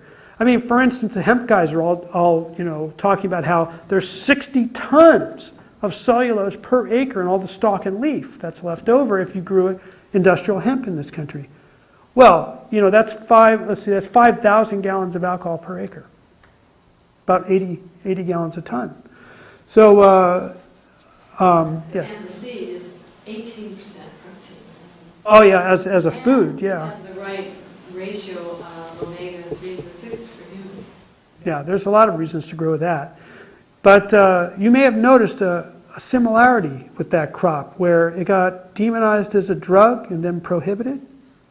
Kind of like back during Prohibition where alcohol was demonized as a drug and prohibited. So they got the playbook right with alcohol and they repeated it for hemp. Took an industrial product off the market by focusing on its drug characteristics. So, things just keep happening over and over again. It's history again. So, and there's a lot of crops better than hemp in terms of cellulose production. Comfrey. Oh my God, the amount of biomass you get from comfrey, and it's, you can't, once you start growing it, you can't stop growing it, Every little piece of root will just resprout it. It just, it's a perennial crop. You can mow and mow and mow, So anyway, when we talk about the energy we could produce, it's pretty tremendous. Let me answer any questions from what we already talked about, and then I'll launch into stuff about the fuel and cars and laws and all of that good stuff. Any last questions from what we've already covered? I was going to ask, what's the gas mileage compared to alcohol mileage compared to gas mileage? Good. Well, we'll start right there then. If you look at all kinds of stuff written about alcohol fuel, the propaganda end of things, one of the things they always say is alcohol only has 63% of the heating value of gasoline, therefore it must get 30-something% less miles per gallon. And this gets picked up and repeated over and over and over until people are quoting each other and it's like it's some kind of fact. But in reality, this is again an oil company myth that's been promoted for many years. So let me explain why it's a myth and why it's not like that. As any good myth, there's always a kernel of truth that you build on and then you deceive from there. So it's true that alcohol only has about 65% of the heating value of gasoline. Now, what is the heating value? Because there's this inference that somehow heating value is equal to mileage. Heating value is what happens when you take a fuel, you burn it completely, and measure how much energy comes off it as heat. So if you were using alcohol to heat your house compared to gasoline, it's true you would only get 2/3 the heat that you would get from gasoline. But we're running cars, we're running internal combustion engines, and that's a completely different proposition. If heating value is all we cared about, then we'd want to run our cars on candle wax because it has twice the heating value of gasoline. But obviously it doesn't work very well as an auto fuel. In fact, diesel fuel has more heating value than gasoline, but you can't run your car on diesel fuel unless it's a diesel engine. So what goes on in an internal combustion engine is very different than heating value. There is a rough correspondence between the two, but it doesn't actually translate directly to mileage. How much mileage you're going to get on alcohol will depend on how you set up your car to run on it. If you do a real minimal conversion so that you're doing just what the Model A did, which was change the fuel air mixture, although on a modern car we do it a little differently than turning a knob on the dash, and you change the tuning, which is what the Spark Advance thing was all about, you'll probably lose about 10-12% miles per gallon, maybe even 15%. So obviously that's a lot less than 30-something%. There's a number of reasons why this is. First of all, as I pointed out, gasoline, especially modern gasoline, is really a dumping ground for a lot of stuff that comes out of oil refineries. Some of it will boil at 80 degrees, at room temperature. I mean, we all know how gasoline will, evaporate right at room temperature. But a whole lot of gasoline won't boil till 400 degrees. In other words, tars and gums and varnishes that are also being thrown away in the gasoline. So you get, depending on what's in the gas, you're going to get much different mileage than what it might be on another day. And of course, when they do these studies, they use indolene, which is reference gasoline, which is really perfect stuff. So when they compare it, they tend to get better mileage in these studies than if they use pump gas, which, is really industrial waste products. So there's a certain amount of apples and oranges when it comes to doing the study. Now, when it burns in the engine, alcohol has a much wider range of flammability than gasoline does. Gasoline has a very narrow range in which if there's too much gas for a given amount of air, it doesn't run hardly at all. And if there's too little gas for a certain amount of air, it doesn't run very well at all. Alcohol will burn over a much wider range of ratios between air and fuel. So you can run alcohol at what we call a leaner mixture. In other words, less fuel for a given amount of air than the ideal. The ideal is called the stoichiometric mixture, the theoretical point at which every atom of fuel has an equal atom necessary of oxygen, so it all burns. But of course, that doesn't happen. That's why we have air pollution. If it worked perfectly, the only thing coming out of the tailpipe of a gasoline car would be carbon dioxide. Why doesn't it happen? Because when fuel goes into an engine, it goes in as particles. These are microscopic little particles. And when you go to burn them, at the outside of the particle, you've got a really good zone where the air or oxygen is very available to the fuel and it burns really well. As you get further into this little droplet of fuel, you get farther and farther from the available oxygen, and you get more and more unburned fuel or partially burned fuel byproducts. The hydrocarbons, for instance, that come out of your exhaust pipe in your test. So in theory, if you could get the particles small enough, you could get gasoline to burn really well. And some of the old-fashioned vaporizing carburetors, like the Nelson Pogue carburetor from Canada, actually, when you can get more fuel burning, you get better mileage. So the Pogue carburetor actually got 100 miles per gallon, back when cars were getting 10 or 15. The reason why is that it boiled the fuel completely to gas, so it was one molecule, not one particle, and it really burned well. Now, gasoline was made differently back then. It was by the skimming method, not the cracking method nowadays. So all the high boiling point junk that's in gasoline nowadays wasn't there when Pogue made his fantastic carburetor. So you couldn't do that nowadays. You couldn't easily vaporize gasoline to make that happen. But alcohol is really interesting. It boils at one temperature. It boils at about 173 degrees. So something we can do with alcohol, for instance, that's different than gasoline, is we can heat it up so that it's almost boiling when it goes into the engine, and then it takes very little additional engine energy from the warm engine to make it really evaporate more completely, and we get more complete burning. The other thing that's really important, that's different about alcohol, is that gasoline is a hydrocarbon, and what did I say is in alcohol? Oxygen.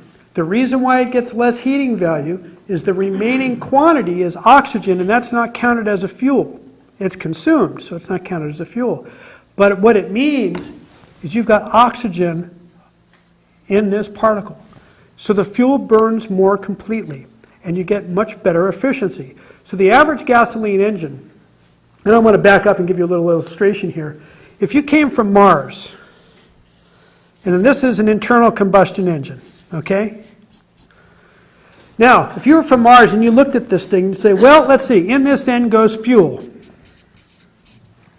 And, well, what comes out of that fuel, 65% of the energy, becomes heat, which goes out through the radiator, through the engine oil, which is really hot, and is lost in friction. So those are the outputs, the main outputs from the fuel. Now, also about 25% of the fuel turns a shaft. In other words, does some work. So if you were a Martian and you looked at this machine, what would you say this machine was made for? Heating. This is a great heater. Okay? But for getting down the road, it's not very efficient. Most of this heat is the exhaust, friction of the exhaust is unburned fuel. And some of it is, just because of the nature of internal combustion, some of it's going to be wasted no matter what. Now, alcohol burns very differently in a car than gasoline. When you burn the alcohol, it burns very completely, and less of the energy is wasted as heat. So what would be some of the things you'd expect to find then if it's having less heat, less waste heat? The engine runs cooler. And in fact, alcohol burns at about 1,000 degrees Fahrenheit, where gasoline is about 1350 and up. So the combustion temperature is much lower on alcohol because of the complete burning. Now, the other reason why this is cooler is a certain amount of the energy is converted, because it has hydrogen, oxygen, and this is true of gasoline too, by the way, but more so with alcohol, is a lot of this turns into water vapor. Now, if you take water, 1 unit of water, and you boil it into vapor, it expands a great deal. In fact, it expands 1,700 times. So 212 degree water compared to 212 degree steam takes up 1/1700th of the space of the steam. So that's called the latent heat of vaporization, or the phase change, where water goes from a liquid to a gas. And that expansion to a gas, for instance, is what powered steam engines. And of course, it has an effect on powering your car down the road. So alcohol produces more water than gasoline because of its chemical structure, and does it in a way that gives you some usable power and takes it away from the waste heat. So I'll give you some good examples of that. When I used to run my 53 Chevy on alcohol, basically we put a piece of cardboard in front of the radiator all winter because we didn't need any cooling at any time. In fact, once we did that, we took the fan off the vehicle. Now, fans back then, it's not so true anymore, fans back then took like 15 horsepower to run, and were a pretty good drag on your mileage. Nowadays, we have electric fans, so it uses a lot, so that difference is not as great. On motorcycles, I used to have a dirt bike, a 350 Honda dirt bike. I broke all the cooling fins off the motor because it was too cold otherwise. And if it gets too cold, the alcohol turns into bigger droplets of fuel and you don't get as good a mileage. So I broke all the cooling fins off because I didn't need them. That's how much cooler alcohol is. Now, of course, heat is one of your main engine fatigue issues. So lower temperatures in your engine make your engine last longer. Let's see. There's one other thing, that is that combustion chamber temperatures being lower knocks out nitrous oxide production. Absolutely. Absolutely. In the case, and we can go to emissions now. It's hard to get current statistics about how clean alcohol burns compared to modern cars. And I'm doing some translation now between the old studies and the new studies because no one's putting any money into testing it except in Brazil, where I'll be going soon to get some new data. But back in when we did this, and there was a lot of testing going on in the 80s, we were looking at 80 to 95% reduction in all categories of pollution. The 80% was in nitrous oxides, 95% was in carbon monoxide, which takes high temperatures to produce, and in hydrocarbons, which there are virtually none. So we were getting enormous reductions in pollution, and that was with car engines using carburetors that were not very efficient. Now, Gordon Cooper, you might remember him, he's the guy who was in that movie, The Right Stuff. He was an astronaut, hotshot aerospace engineer. He had some experiences when he was in the service where he had to get back for a launch because one of the other guys got sick, and he was at a rural airport where he had his Air Force jet, but he couldn't get any jet fuel on the weekend. So he called the local racetrack where they were using methanol to run a race that day for the funny cars, etc. And so he got a whole tank truck full of methanol and put it in the jet and said, "What the hell? If I wreck it, I get back there," because he's a crazy man, So he goes up there and cranks it up and figured, well, I'll get to the next airport because, there's only half the heating value in methanol, which is the alcohol they used at the racetrack, than there was in the jet fuel. So if I can just get to the next airport, I can fill up. Well, this weird thing happened. As he started going up and up in elevation, his fuel consumption went down. And he was getting better mileage than he was getting normally, because as you go higher in elevation, there's less air and less oxygen, and gasoline, or in this case turbine fuel, gets very inefficient. So he made it all the way back to Texas on one tank load of methanol. That got him all interested in alcohol. So when I was working with him in LA, he was trying to certify jet engines for alcohol in the 80s, and we were testing the emissions. And we had the emission probe sitting there in the exhaust, and none of the needles are moving. Well, dang, this thing's broken. We're looking at it, we tap it on the, it doesn't work, We set it down in front of the engine. We turn around and we're doing something else. And I turn back and I say, Gordon, it's not broken. We put the probe back behind the exhaust, no needles would move. The air from LA going into the turbine engine was dirtier than the air coming out of the turbine engine. We couldn't even measure emissions coming out of the thing. So by running alcohol in engines, you clean the air.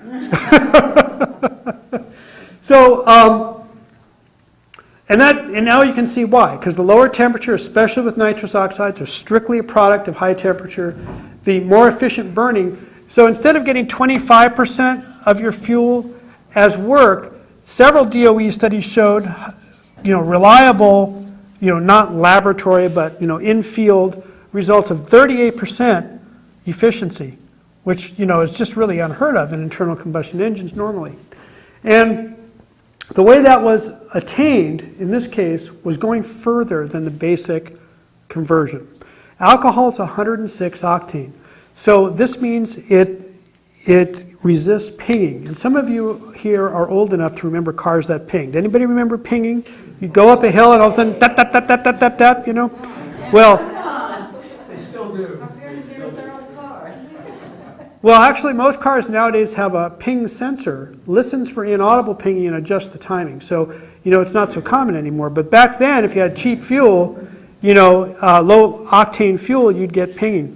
Especially if you owned a car from the late 60s, because back then, gasoline was like 103 octane for premium, and regular was 93 or 94. So cars were made with what was called a high compression ratio.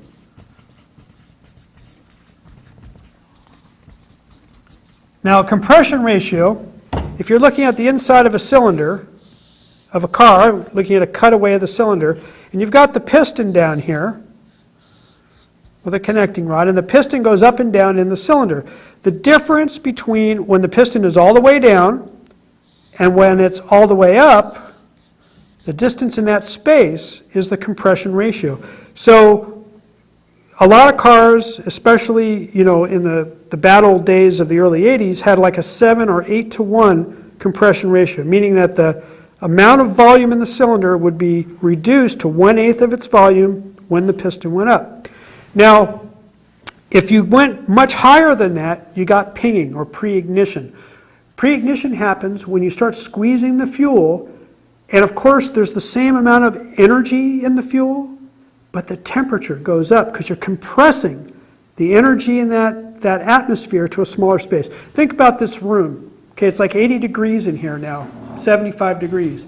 If we took all of us and all the air in this room and squeezed us down to 1/8 of the volume, we'd have the same amount of energy.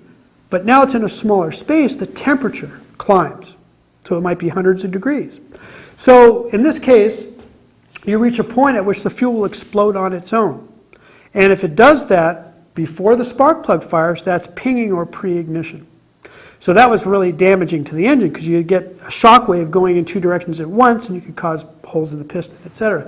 So for cars not to have that happen, they had low compression because of the crappy quality of the gasoline. But race drivers have known forever that when you use alcohol, you can raise the compression ratio up to 12.5 to 1, or even as high as 14 or 15 to 1 on alcohol compared to gasoline. The higher the compression ratio, the more work you get out of the explosion in the fuel. So that's one of the main reasons why diesel engines are more efficient, getting more work for a given amount of fuel, and in some cases better mileage, because they have very high compression ratios. And in fact, diesel engines don't even have spark plugs. They use pinging as a way of actually running the engine. It compresses till it explodes on its own. The way they control when it explodes primarily is how the fuel is formulated. So with alcohol, if we want to go ahead and raise the compression, as is done in Brazil and many other places that make alcohol-specific engines, you can start to see mileages better than gasoline if you engineer directly for the alcohol. So in Brazil, simple conversions, the Model A conversion, just the air-fuel mixture and the spark advance, they have to be within 10% of gasoline, which of course all the gasoline guys say is impossible. It's supposed to be 30% less.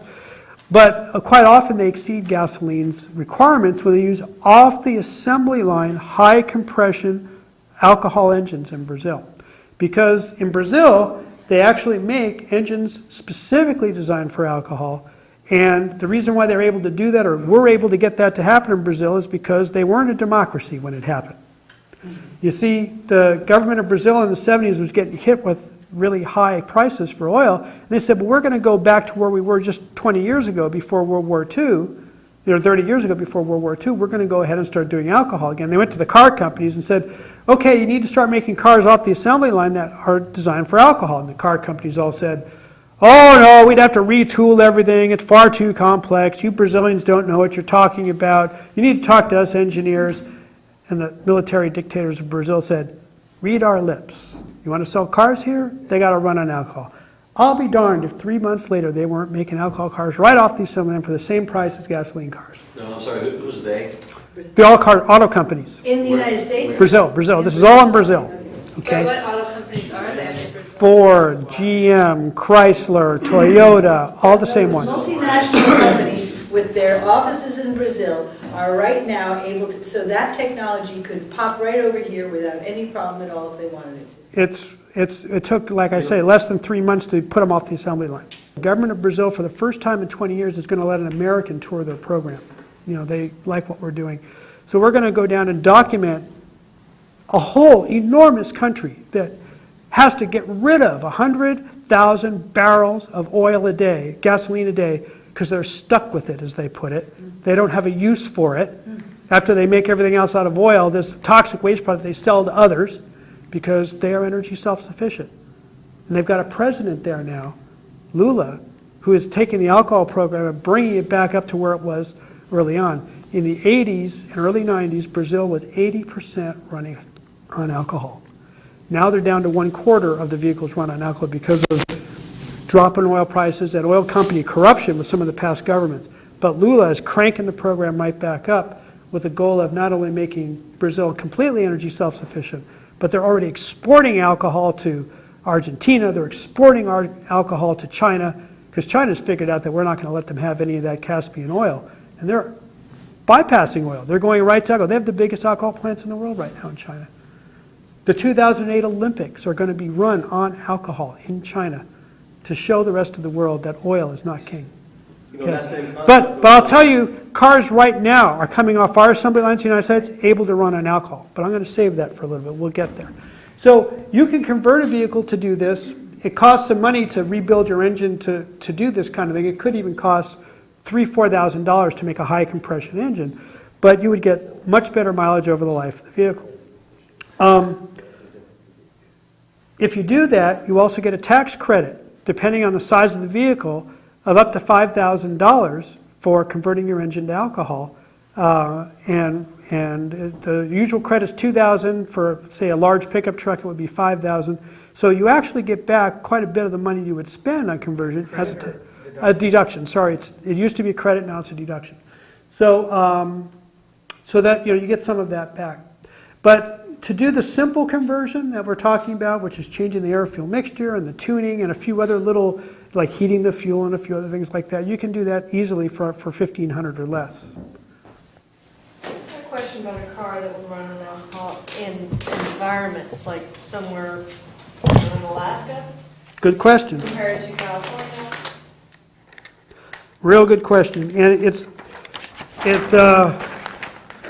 gets to one thing about alcohol that's a negative compared to gasoline, which is it does not evaporate as well. Like, for instance, recently I just won a battle with the California Air Resources Board that they were saying, well, because alcohol as sold in California has 15% gasoline in it, we regulate it as if it's gasoline because it's got a reed vapor pressure, in other words, an evaporation rate over 4 pounds, and it's got petroleum products in it.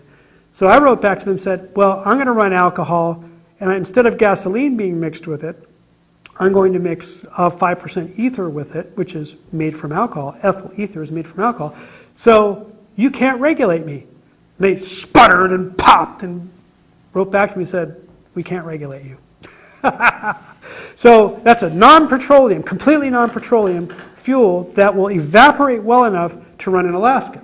So that's why right now alcohol sold at the pump in the Midwest has 15% gasoline in it to make it easy to start on a cold morning. Totally unnecessary.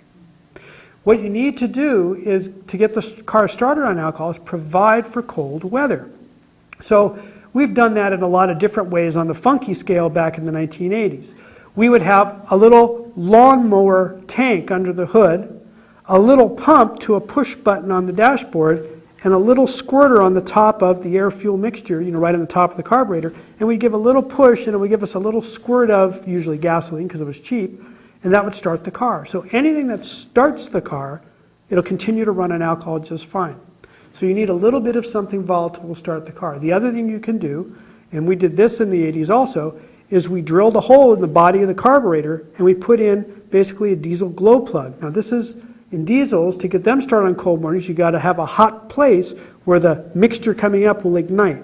So what we did is we put that into the side of the carburetor and you pushed it for 30 seconds. It heated up all the fuel in the carburetor and started it just fine. There are dozens of ways to do cold starting, but all of them required some hardware. And the car companies, as I'll be talking about, when they got forced to make cars that ran on alcohol, didn't want to add hardware. So they got it, the rule made that they could add required that the gasoline be added to the alcohol at 15%. 85% alcohol is still better than, no alcohol at all at the pump, but it's not the best plan. Dave? Yes? To get back to Brazil for a second, how does one get a hold of a vehicle made in Brazil? Can't do it. Can't do it right now because there's a huge amount of regulations that have to do with safety equipment, this, that, and the other thing. So it would take someone with a fair amount of capital to, to go ahead and refit those vehicles to fit U.S. standards. And that's not cheap, when you don't do it on the assembly line. So Brazil is actually toying with doing special U.S. runs of their vehicles right now because there's this huge upsurge in interest in alcohol, which you guys haven't heard about. What, I was talking about Alaska, you're talking about the Midwest, but what temperature is it that you start to run into problems with the temperature? In a fuel-injected car, which everyone has now, probably about 15 degrees. So around here it would never be an issue. But if you're in a carbureted car, down around 35, 40, you can start to run into hard starting. An older carbureted car. So you'd have to put a cold start device on, that's all. And that's, like I say, the cold start device there's commercially made ones because, diesels don't start on cold mornings. There's ones that have what looks like a little propane torch bottle, but it actually has ether in it. It goes, to the manifold. You pull a little lever on the dash, it gives a squirt, the car starts. That's like a $15 device, This is not a technological difficulty. You're going to get around to OBD2 and California smog stuff, I'm sure. Yeah, I'll get there. Well, I'm going to try something I haven't done for 20 years. I'll see if I don't blow myself up in doing it. I'm going to burn a little bit of alcohol and gasoline to show you a little bit about the difference, really directly. In a few years ago, 15 years ago, you couldn't do what I'm doing here with gasoline, which is put it in a bowl and then light it. If you put it in a bowl and stood back 10 feet and lit a match, that would go off. Because we had much more volatile gasoline 15 or 20 years ago. So, that's gasoline, and that's alcohol. Now, there's 5% gasoline in the alcohol. That's why you can see a yellow flame at all. The reason why the gasoline is in there is because by law you have to poison the alcohol so it's not drinkable. And the gasoline looks like it already burned up. Well, I didn't put much in, but you can already see the carbon that's coating the inside of this because I only put a very tiny amount of gasoline in there. So I can hand it around if you want to look at it. Now the alcohol is not causing any carbon, even with the 5% gasoline, but the difference between the gasoline and the alcohol is I can put it out with water. Alcohol goes out with water, and so that's why one of the reasons why they use it in races is if you have a car turn over and explode on the track, you can get out there with the water and put it right out. And a lot of you intuitively know this because when you go to a bar, you see people drinking alcohol and they're smoking, well, not in California, and nothing explodes. So when alcohol gets below 100 proof or 50%, it cannot light on fire, much less explode. The flash point, the explosion point of gasoline is 45 degrees below zero. So if you've got 50 degrees below zero and you light a match in a room full of gasoline vapor, it won't blow up.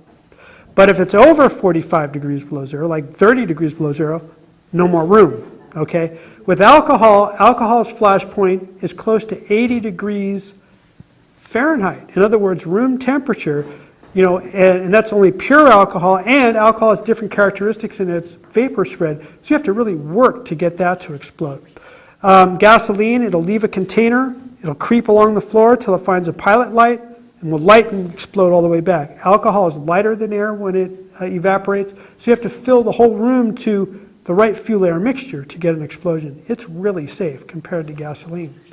I'm going to do something else here which is kind of fun. This is an ingenious, just when I thought I knew everything there was to know about alcohol, these kids in Berkeley sat down with some epoxy and soda cans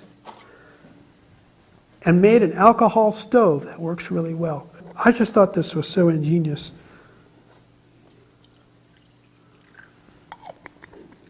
So I'll just get that going while we're talking. We'll put a little pot of tea on.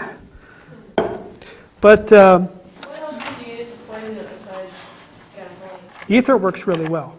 Ether is an anesthetic, and it's a legal denaturant. This denaturing stuff, denaturing means making it poisonous so you can't drink it, is a requirement of the alcohol, tobacco, and firearms people. So a lot of folks say, is it legal to make alcohol? Because the revenuers, alcohol, tobacco, and firearms, will come out and bust you because you could be making liquor. So I got to tell you a quick story about this, which has to do with our power as citizens.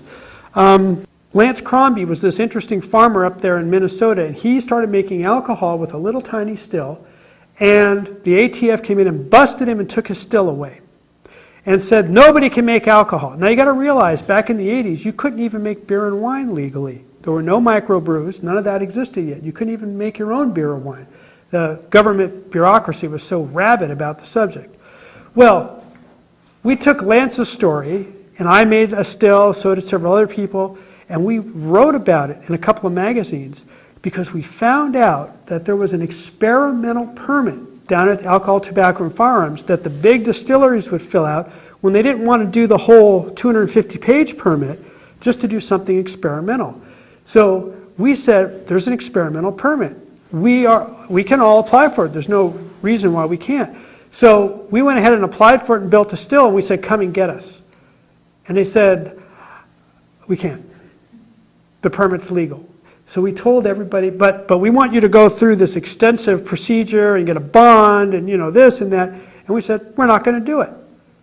And so we wrote about this, and 250,000 people also applied for the permit. Wow, 250,000? 250,000 people applied for the permit, which brought the bureaucracy of the ATF to a grinding halt.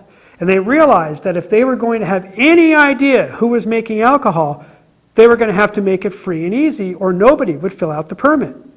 So they made it a one-page permit.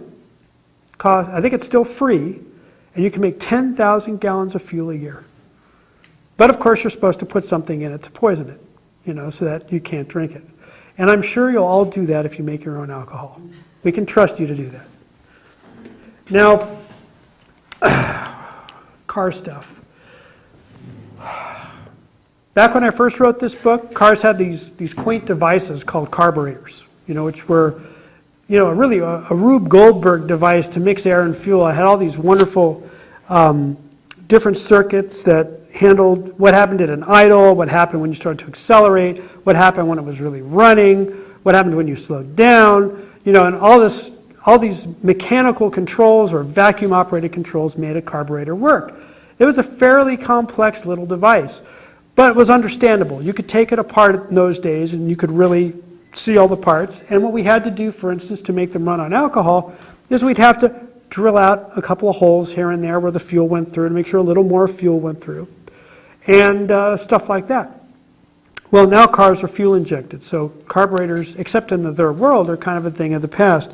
So fuel injection, I'm doing the research on it now. I don't have all the answers, but I'm getting close to having all the answers.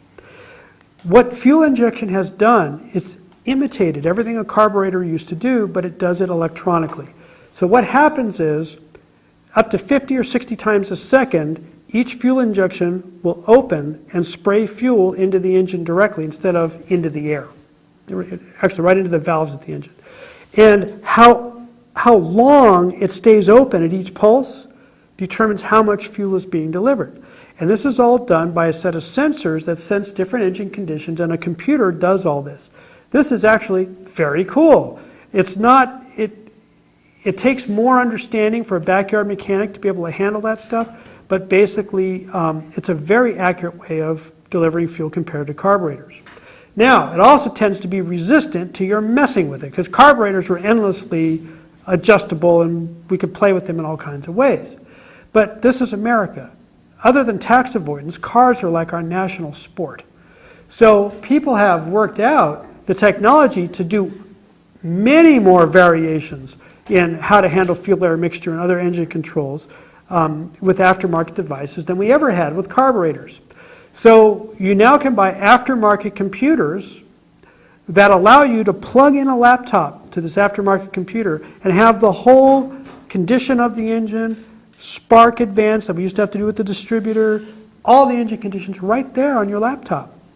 And one person drives while the other person uses the software and says, okay, a little more fuel, up, that's just about right, let's go on to the next step.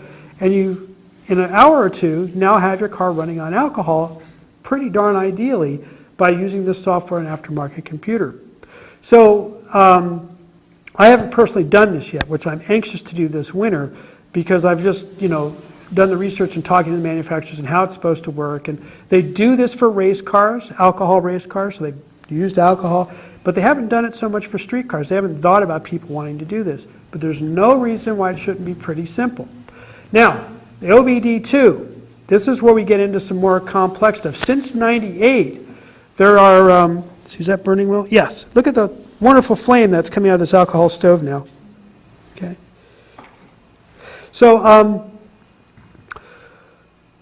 so what's happened since '98 is the EPA has gotten way into making sure that if your car departs from the regulation settings, it goes into a limp mode, which allows you to get back to the mechanic and requires you to get it fixed. So the computer is really fussy about just how far out of specs it can go before it will throw you off into limp mode, and it controls more things. Several of the aftermarket car computers, instead of replacing these OBD2 computers, add on to that computer and allow you to control the things you need to for alcohol fuel, and it's just fine. Now, here's the problem with that. It's just like the ATF giving us a lot of grief about making alcohol. The EPA says, you can't play with your car at all. We don't care if you're using alcohol and it's 80% cleaner. The law is the law and you can't play with the devices. We don't care about the air, it's the devices. So technically it's illegal for you to make your car, it's coming along. So technically it's illegal for you to alter your car to run on alcohol even though it's 80% cleaner than the gasoline version. Luckily, there's only one point in the life of your car that you have to worry about that. And when is that? When you go get your smog test. So, just like most people tune up their car before the smog test, you'll go into your local alcohol mechanic. There are some in the room that might be your local alcohol mechanic. You plug the computer back in, you go back to the software and say, go back to gasoline settings, take your test, come back, plug it back in and go back to alcohol. So until we can make it legal, that would be the way you have to deal with it. Now, what is it going to take to make... California is additionally on this. CARB, now CARB California Air Resources Board has an experimental permit. So we've sponsored a few people now to be in our research group to experiment with alcohol conversion. It's a one-page form and it's free. So CARB said, well, we didn't mean this. We meant car manufacturers. We said, fuck you. It doesn't say who can use it. We applied for it. We got it. And they've had to let us do it. But they're kind of curious. They want to see what we come up with. So, this is really kind of interesting. But otherwise, it's the same deal. You'd have to go get your smog test by going back and converting back. Unless you have a really nice smog guy who's going to ignore the extra devices and just look at your readings, which are always going to be in compliance. So that won't work. They can't ignore anything. Yeah. Because OBD2 records anything that goes outside the normal set of specifications are reported, and now they're plugging in and interrogating the computer as part of the smog test. Okay, so that's updated information. This is what we're actually in the middle of researching now, so I'm glad you fed that back. So, you're going to have to go back to gasoline temporarily to meet smog. But what does it take in California, which is recognized by the EPA, is that you have to go ahead and have a certified conversion kit. Now, we've looked into this. There's no fee to go ahead and have a certified conversion kit. But you do need to get an independent lab to do the emissions test on your kit. So if we do these kits, it takes about $3,000 in testing to get them certified. So one of our goals, once we have the book out and we're working on this, is to pull some grant money in and start with the 10 most common engines and get those certified, certified kits for alcohol fuel, because it's really, in the greater scheme of things, not going to be that expensive for us to do it. And that'll make it easy for everyone. But in the meantime, well, you'd have to go back to gas temporarily, even though that's dirtier than you've been running at for the other 2 years. So that's where the laws stand on that right now. What about the dual fuel cars? Okay, now, I've been saving this, but I'm glad you brought it up. You can buy a car right now from the dealer that does just like Model A Henry Ford's car did, or runs on both, but much more cool. The computer has multiple sets of data that it can refer to depending on how much alcohol is mixed with the gasoline. So at every 5% mixture of alcohol and gasoline, it has a different set of data to tell the engine what to do. So you can literally put on one day gasoline in the car, and on another day put alcohol in the car, And it mix in the tank. and it can mix it in the tank, and there's an optical sensor that shines a light in on the fuel, and depending on the color that comes back, basically, it tells the car's computer how to run automatically without even thinking about it.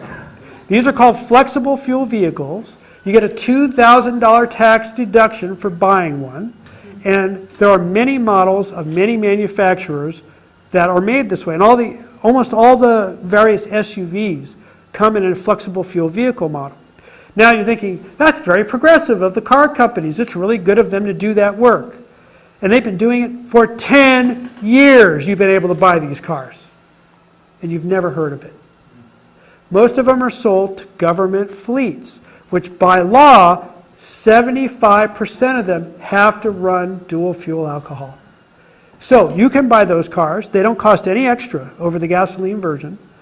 But primarily the sales are to government. They don't advertise them to you guys. But they're there. Is it American companies or Japanese? Right now it's all American companies and a few Japanese companies, but not our favorite Japanese companies. And Mercedes-Benz does it. Isuzu is one of the Japanese companies that do it, but Toyota and Honda don't yet. So, we'd have to do an aftermarket conversion on those cars. Can you run 100% alcohol in those cars? Yeah, they work fine on 100% alcohol. Keep filling up with alcohol and it won't follow the car. Now, the thing is, they didn't put a lot of work into this. So they typically lose 15 or 20% miles because they haven't optimized them for alcohol. You haven't changed the engine. No, it's just that you can do it really well or you can do it to rule, work to rule. And what they did is let me back up and say why they're doing this. For every car that they make that runs dual fuel and alcohol, the sons of guns get to make a few more SUVs. So it's a way of buying pollution credits so that they can sell more SUVs. So that's why they're doing it, not because they think they want to be good citizens. So you would want to go ahead and even in those cases, probably mess with it in between smog checks to make it get better mileage. But but you can use them just the way they are. And the nice thing about them is that you can put anything you want in them and go any distance, not worry if alcohol is available. Now, alcohol is available in many parts of the United States at the pump. There are 300 stations right now that have alcohol at the pump. Only one in California, down in San Diego, and a whole bunch of them have applications in now for other places in California. But, you know, this is a really small number of stations. There's 175,000 gasoline stations in the United States. What you often find is people put in their own tank and, you know, like let's say it's a fleet or it's a state fleet or whatever, they get a tank put in and they get alcohol delivered and they just do it there rather than have it at a station. Oh, well, we're getting boiling water here. That's pretty nice. Pretty good heat value there, you know. And it's simply made out of two aluminum cans and some epoxy. And it's, you know, if you put 4 or 5 of those together, it'd be just as hot as your stove at home. Now you can buy alcohol stoves, by the way. Anybody who's ever been on a sailboat knows this, because alcohol is the only safe fuel on a sailboat because it rises. Propane, you know, kerosene, etc., all go down into the bilges. So basically, alcohol stoves on the best sailboats are what you always find, you know, and so you can buy those commercially. They cost more than a normal stove because they're not as mass-produced, but they're beautiful stainless steel, you know, stoves that are used for boats. This is just the first funky one I've ever seen. Okay, I've got to tighten this up here.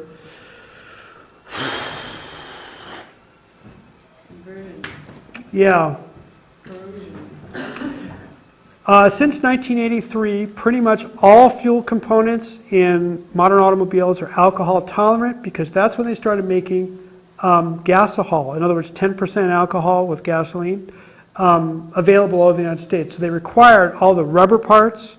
There were certain rubbers prior to 83 that would soften under alcohol. And there were certain platings in gas tanks that had a lot of zinc and lead, and those would dissolve especially in the case of methanol, which is a much more corrosive alcohol made from natural gas. But in the case of ethanol, some of that term plate would come off and plug your fuel filter, so they've gotten rid of that.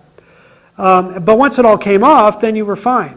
You know, so what the realistic protocol was, you'd go through 2 or 3 fuel filters in the first 1,000 miles, and then you'd be okay. But pretty much all modern cars are alcohol tolerant at this point and have been since 83.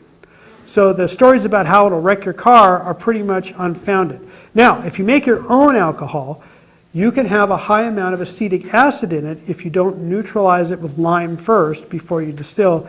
Acetic acid will eat aluminum and will eat zinc and a few other metals. So you want to make sure your pH or your acidity is neutral when you go to distill, and that's, you know, that's all in the book. It's all, you know, straightforward stuff if you're making your own fuel. What can you make your own fuel for? If you do it yourself, and you do it like I did, where you got, you know, waste materials, because remember I showed you that the big price in making corn alcohol was the corn. But I used to use things like, well, my favorite was old donuts, because cops can only eat so many, you know, and then they go to waste. And so one pickup truck full of donuts would make me 100 gallons of alcohol. You know, and what was nice about that is... You got them from police stations? No. They tend to get eaten there, but you know, the donut shops, once they're a day old, they throw them out. So I would leave drums at donut shops and once a week pick them up. And what was fun about that is we go to cook the stuff, add enzymes to break it down into sugar. By the way, each donut has 10 teaspoons of added sugar. And of course, it's all white flour, so that all turns into sugar. But what else is in donuts? Fat. So when we go to cook the donuts up and break them down into sugar to ferment them in alcohol, we'd skim off the fat, which was like this deep on the top of the tank. Biodiesel. You could make biodiesel with it, but what we did is we used it to fire the still. So we had no energy costs. We used the fat to be the energy cost to run the still. That was a lot of fun. But all kinds of things can be used to make alcohol as waste products as well. So when you're using a waste product, you can make alcohol for about 20 to 30 cents a gallon. And 3 or 4 cents of that is enzymes, a couple cents is energy, 5 or 6 cents is amortization of your still, you know, and it's really cheap.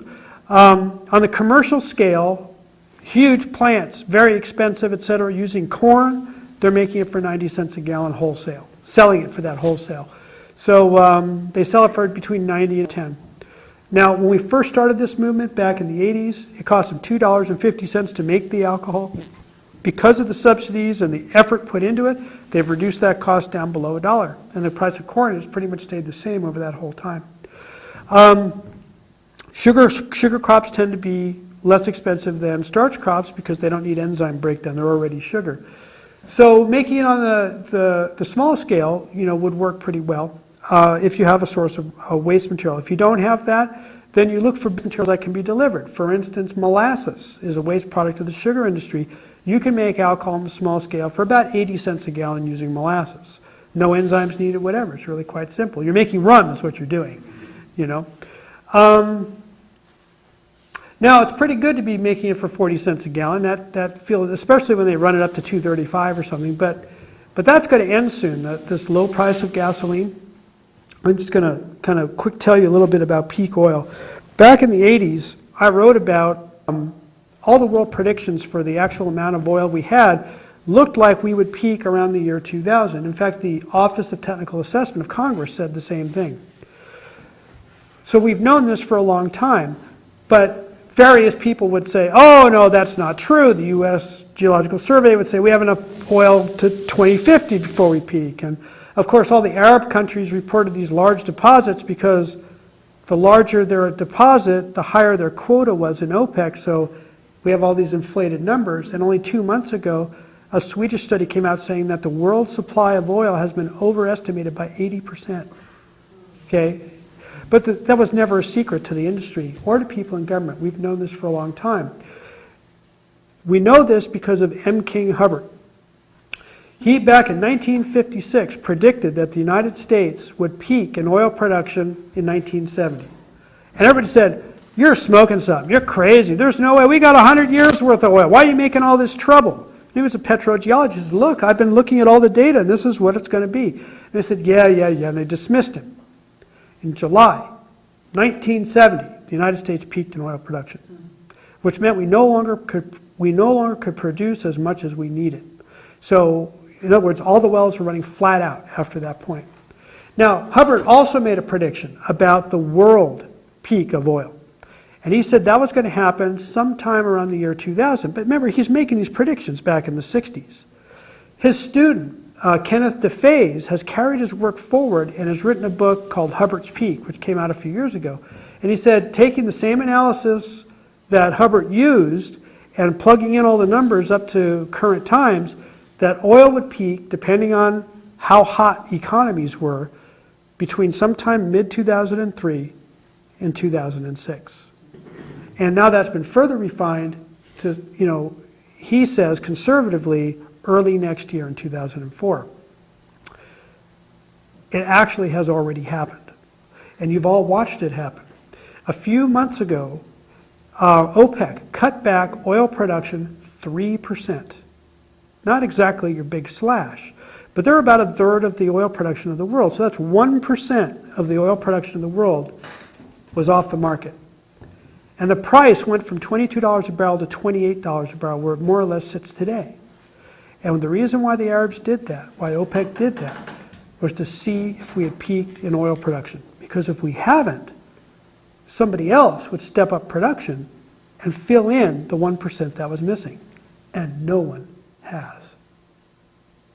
So I want you to understand the importance of this. This does not mean that next year we run out of oil. What it means is we no longer can produce as much oil as everyone in the world wants. So what does that mean? You're the petrochemical company of Gabon, Africa, and you order up oil. And they say, sorry, we can't deliver all that you want. And they go, what do you mean? We got a country to run here. We got fertilizer to make. We got diesel fuel for our trucks. We got to run our cars. You can't tell us we can't buy oil. Well, sorry, we don't have enough. We really just don't quite have enough for you. Well, what do you think the government of Gabon is going to say? Start bidding. What if we paid a little more? Could we get enough oil? Well, that's a different story. Sure. Then the energy minister of Ghana calls him and says, what happened? We got shorted on oil this month. And of course he'll say, well, what if we paid a little more? And this starts a cycle that will never end. Okay? You will see a steady increase in the price of oil pretty much from here on out. It's being kept down right now by bookkeeping Enron-style BS to keep people from knowing just how desperate the situation is. Last year, the importation of finished gasoline in the United States went up 90%. Because, you know, our demands keep going up and we don't have any more refineries. How about the vast fields and other gasoline seal? That's counting all that. That's counting all That's that. not tapped. No, but while that's being tapped, other oil fields are dropping out. So the rate of growth has stopped and is reversed. We're using 4 times more every year, increased rate, than what we find. So we're talking, and all the governments in the world know this, and they're all, you know, they're all in denial. And believe me, denial is not a river in Egypt. You were saying before that gasoline for cars is actually a waste byproduct. So even if the entire world's fleet of cars were switched to alcohol, we would still be using petroleum for plastics and fertilizers and pharmaceuticals, right? So Really? Take a look at the changes in agriculture when we start making alcohol. And also alcohol. Can we use the cellulose for plastic uses and other? You ever hear of rayon? That's a fabric made of cellulose. Right. In fact, in the early part of the century, last century, we had a movement called the chemergy movement. And everything we make from oil today, they made from plants. And really, there's nothing, no hydrocarbon that's made today that we cannot make from various carbohydrates. For instance, polylactic acid is being made by several companies right now. They make beautiful bags, look just like plain old polyethylene bags, but they rot. They're biodegradable, and they're made from alcohol and lactic acid. So we can, we can do all this stuff. We don't need oil for almost any of the things that we use oil for today. We can use plant-based materials to do it. Sure, it'll cost a little more, but not really, because look at the subsidy we're paying for right now. And also, the cost we have today is about to end. Now, I'm going to kind of try to wrap this up pretty soon, because I said I'd try to finish by 9:30. A lot of us are saying, good, oil's running out, and now the renewables will have to be considered. You don't know what the oil companies have planned for you. Shell oil. Oil shale is one of the big plans that they have, which right now is uneconomical at the current low price of oil. As long as no alternatives come on the line, a point will come where an emergency will get declared and the environmental restrictions on producing oil from shale will be lifted. Oil shale is this rock in the Colorado Rockies, which they take, it has a little bit of oil in it, but it's a hard rock when you look at it.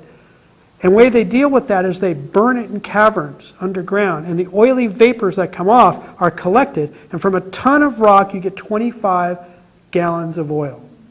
And then what you get is fly ash in enormous quantities, to the point where if we supplied the United States need for oil from oil shale, we would generate 1,500 pounds of toxic waste a year, which is equal to all the toxic waste we currently produce, and it would fill every canyon in the western United States in 20 years. Grand Canyon, every canyon with fly ash. Nothing will grow on the fly ash for 2,500 years. It takes 5 gallons of water to make every gallon of oil shale, because they spray water in the cavern, recover the toxic oily mixture, and the water is permanently ruined. That's why the United States has commodified water so that we can import it from Canada for oil shale. Okay? The reason why we won't sign the treaties in the United Nations making water a right is because the oil companies need it. Okay? And tar sands are almost as bad as oil shale. Coal, they want to take 13 gallons of water to use coal to make methanol, which they then make into gasoline. So it's like taking methanol as another alcohol, which is not as environmentally cool as ethanol. But they won't even let that be out there. They want to take the methanol, 4 gallons of it, put it through a process to make 1.5 gallons of gasoline. It's like taking 4 pounds of steak and making 1.5 pounds of hamburger. It's like crazy. But that's what they have in mind, and that's what they're talking about in all their boardrooms. So it's not a good thing that we're running out of oil if we don't do something about it. And that's what we have to do. Now, the model that I want to see happen with alcohol is not where we open a few stations and let the oil companies sell it. What I think we need to do is a model that's something like what Diane knows about, or what I know about, which is community-supported agriculture. For those of you who don't know what that is, that's a movement where consumers contract directly with the farmer to produce food for them every week. And the people get a box of produce every week as a subscription. We need community-supported energy, where urban consumers or suburban consumers like us, if we're not producing our own alcohol, contract with these farm co-ops, buy the alcohol directly without any intermediates, and sell it to each other on a nonprofit basis. There's a lot of precedent for this, this nonprofit co-ops. But what it takes is the kind of organization we need to do in this country to take power back into our communities away from the people who currently have it. And what's good about it is there's no reason why we can't do it technologically. There's 3 billion gallons of alcohol being produced right now in the United States, mostly by farm cooperatives. Do you know where it goes? It goes into the gasoline as an additive. But those farmers are nervous as hell because they're selling to the enemy, and it's their only customer.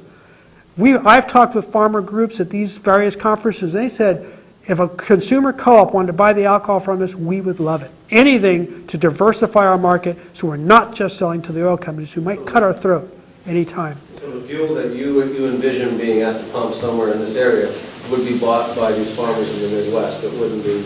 Well, until we produce it here. I mean, there's a lot of plants that are getting ready to go into production in California, or... If it happened next week or next month, I mean... That's where it comes from. That's where it comes from. But once you've got distribution happening, local production can start happening, and there's a market for them to sell the alcohol to.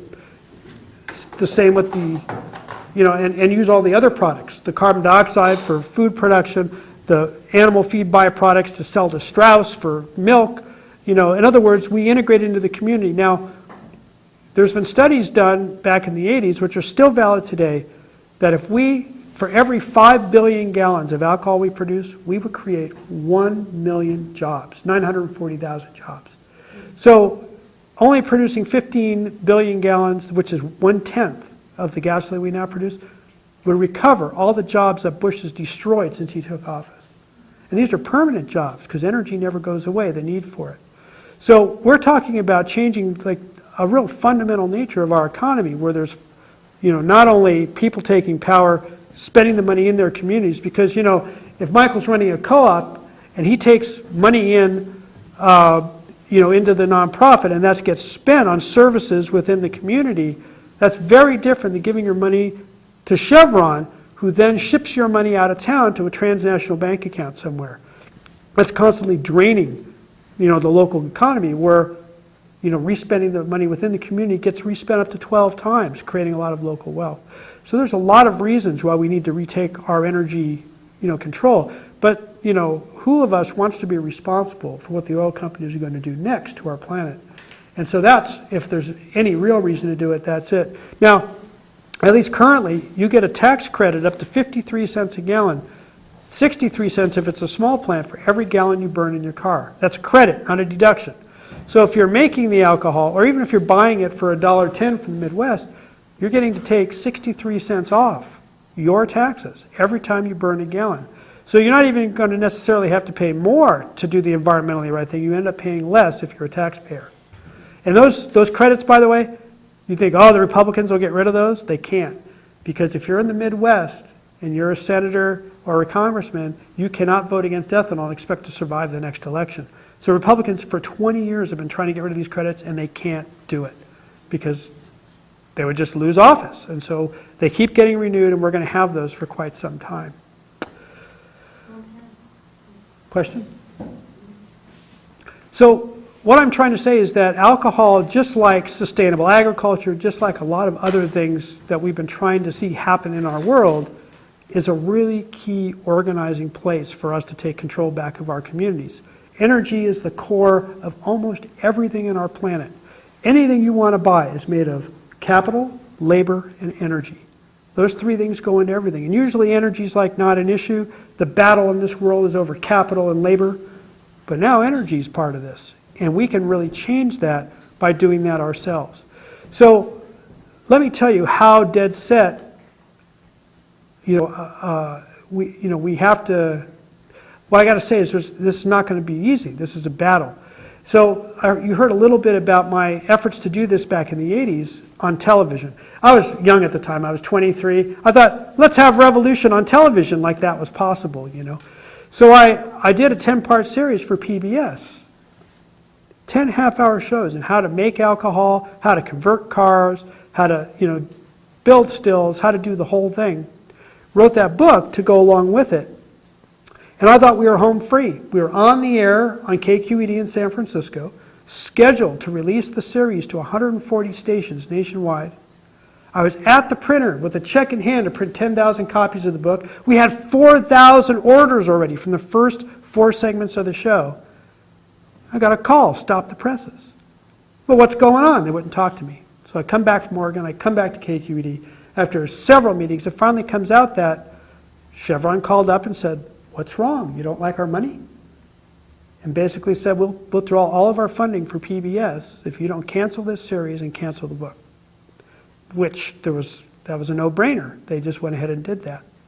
So, you know, even in the lawsuit that I followed in afterwards, they got to keep the series and not have to air it, because they spent $250,000 on their side of the lawsuit, and I only could raise $75,000.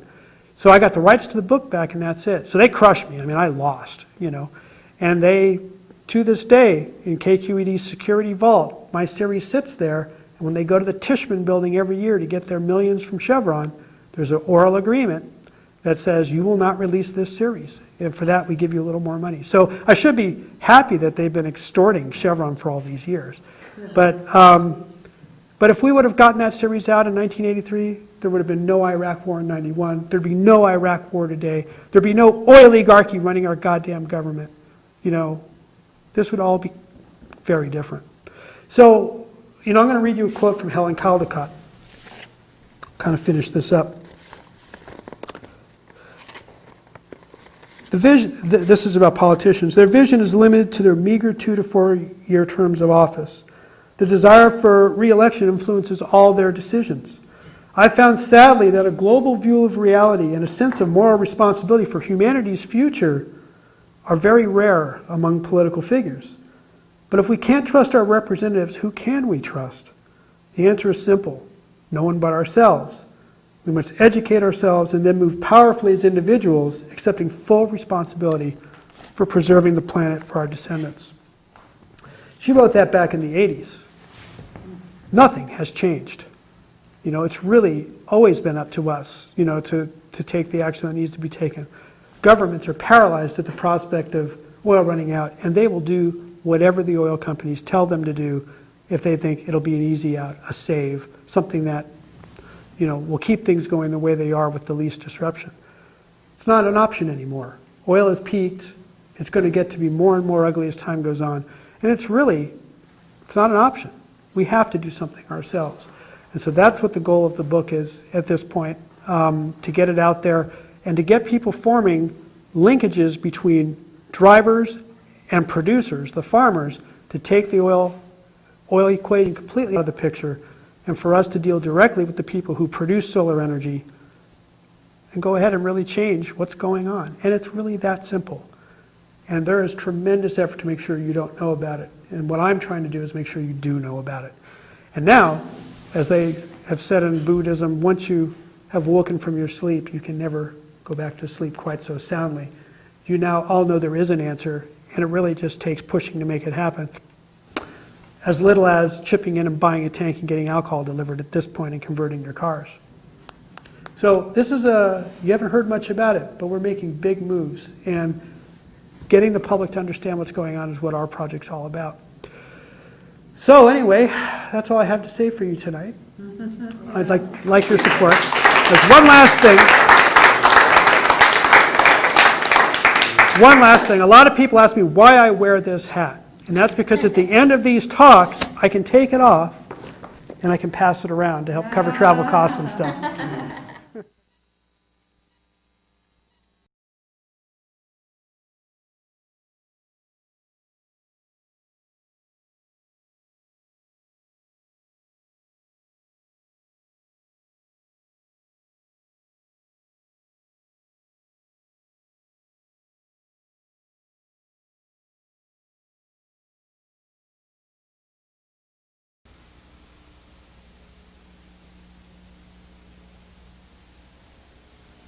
Alcohol is made from things that have sugar or starch in them, like corn, grains, or other kinds of fruit. No matter what we start with, we're going to cook it down into a sauce. We're going to condition this mash so that we'll be able to ferment it. First, we have to cook it down into a thick sauce, and then we'll correct the pH by dipping this paper in and seeing what color it turns. Depending on the color that it turns, we'll know what the pH reading is. As the corn becomes thick, we'll have to thin it out with enzymes. Now, enzymes are items that come from bacteria or seeds, which break starch down into sugar. As the enzymes are mixed in with the corn, they'll break it down very rapidly and thin the corn right out. This will happen hundreds of thousands of times faster than it would in nature. In fact, it gets so thin that it won't even stick to the spoon. Now, we'll often have to correct the pH with lime or acid at different parts of the process to give us the correct conditions for fermentation. Adding acid has to be done carefully, as you can see the reaction, which is quite violent. With the acid added, we'll now be able to check for starch. We'll use household iodine, and as you can see, the starch turns quite purple when we add iodine. This tells us the batch isn't quite done yet. Now, all the stuff we use for making alcohol can be found around the house or at chemical supply. This here is baker's or distiller's yeast. Yeast that will go ahead and eat the sugar that is now in the mixture and make it into alcohol. As the yeast are added, they'll first begin to reproduce, as you're seeing right here. As they begin to get much more vigorous in their reproduction, you'll see some quite violent reactions as they begin to produce the gas which makes them float. Now, as the yeast reproduce, over the next 2 or 3 days, they will be producing alcohol until they reach about 10 or 12% alcohol, at which time they will be dead drunk and they will have finished the process. Now, as the yeast heat up the sugar, they also breathe out carbon dioxide. As you can see them bubbling away right here. As long as the yeast are breathing, we know they're alive, and when they stop breathing, the process is over with. The amount of time it takes will vary on the material. Things like grains take a long time. Once it's over, they begin boiling the mixture, and the alcohol vapors that begin to rise through this column. Now, this is a small column, a tabletop model, but as the vapors rise, they will get stronger and stronger in alcohol until they reach quite close to the top, which you're seeing here. This coil cools the vapors to a particular temperature, and depending on the temperature, we can pick any proof we want. The vapors leave this part of the column and enter the condenser. And this is the final phase of the process, where the alcohol is now made into a liquid. Now, the blue liquid here is cold water. The alcohol will be condensing on the outside of the coils in just a few moments. Stills like this are very energy efficient. They're able to produce about a gallon of alcohol using about 1/3 of a gallon's worth of energy. So we're seeing technology that is sophisticated but simple enough for people to use. The clear liquid dripping off is now the alcohol. Now, if we boost up the cooling water a little bit, we'll see quite a bit more of it. And a still like this will only produce 1/2 gallon per hour. More modern stills, ones you'd see in your backyard, would produce more like 80 to 100 gallons in a day, which is the basic size we recommend in our workshops. The alcohol does collect at quite a rapid rate, and in about 1/2 hour of running time, we'll collect enough drips like this to fill up a quart-sized flask. As you can see, the alcohol is quite clear and looks just like water, but there are impurities in it which make it undrinkable. Things like esters and ketones and aldehydes. They all look clear, but they would give you a hangover you'd never forget, or one you may never wake up from. This alcohol is quite strong. In fact, it's well more than necessary to run a car. As you can see from our hydrometer, it's over 190 proof. We only need 160 to 190 proof to run a car. Now, the flame you're seeing, a very faint flame, is alcohol burning. And it's a very clean flame and a very cool burning flame. It's very safe, actually. This is gasoline, which is quite a vigorous flame and quite a dirty one. And what we're going to be seeing is what this does to your engine and also the safety of alcohol. As you can see, alcohol can be put out with water, where gasoline, of course, is only spread by water. Now, as the gasoline burns out, you can see how black the cup has become. That's similar to what happens to the inside of your engine while running on gasoline. As you can see, the alcohol cup is still completely clean. Now, as we use alcohol in vehicles, we start to find very long engine life and very quiet and cool running. In fact, alcohol turns out to be the ideal fuel for internal combustion vehicles. Although we lose a little mileage, about 10 to 12%, the rest of its effects really make up for that small deficit. As you can see, alcohol burns very cool, and I can put my hand on what usually would be a 500-degree exhaust pipe. And running on alcohol is quite good in motorcycles, as the vibration level is quite reduced. In fact, We've even seen Harleys converted to alcohol that were almost civilized. This small bike here even benefits from alcohol's vibration-free running.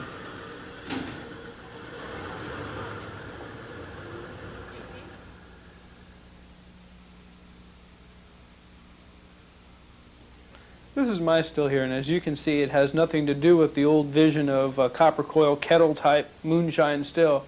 In fact, the technology in this still is, let's say, borrowed, not quite stolen, from oil company technology. This still here will produce about 8 to 10 gallons of alcohol per hour, or about 100 gallons in a day. We use pressure and temperature gauges to be able to determine the proof at any time in the process, and we can test the purity right here in the hydrometer.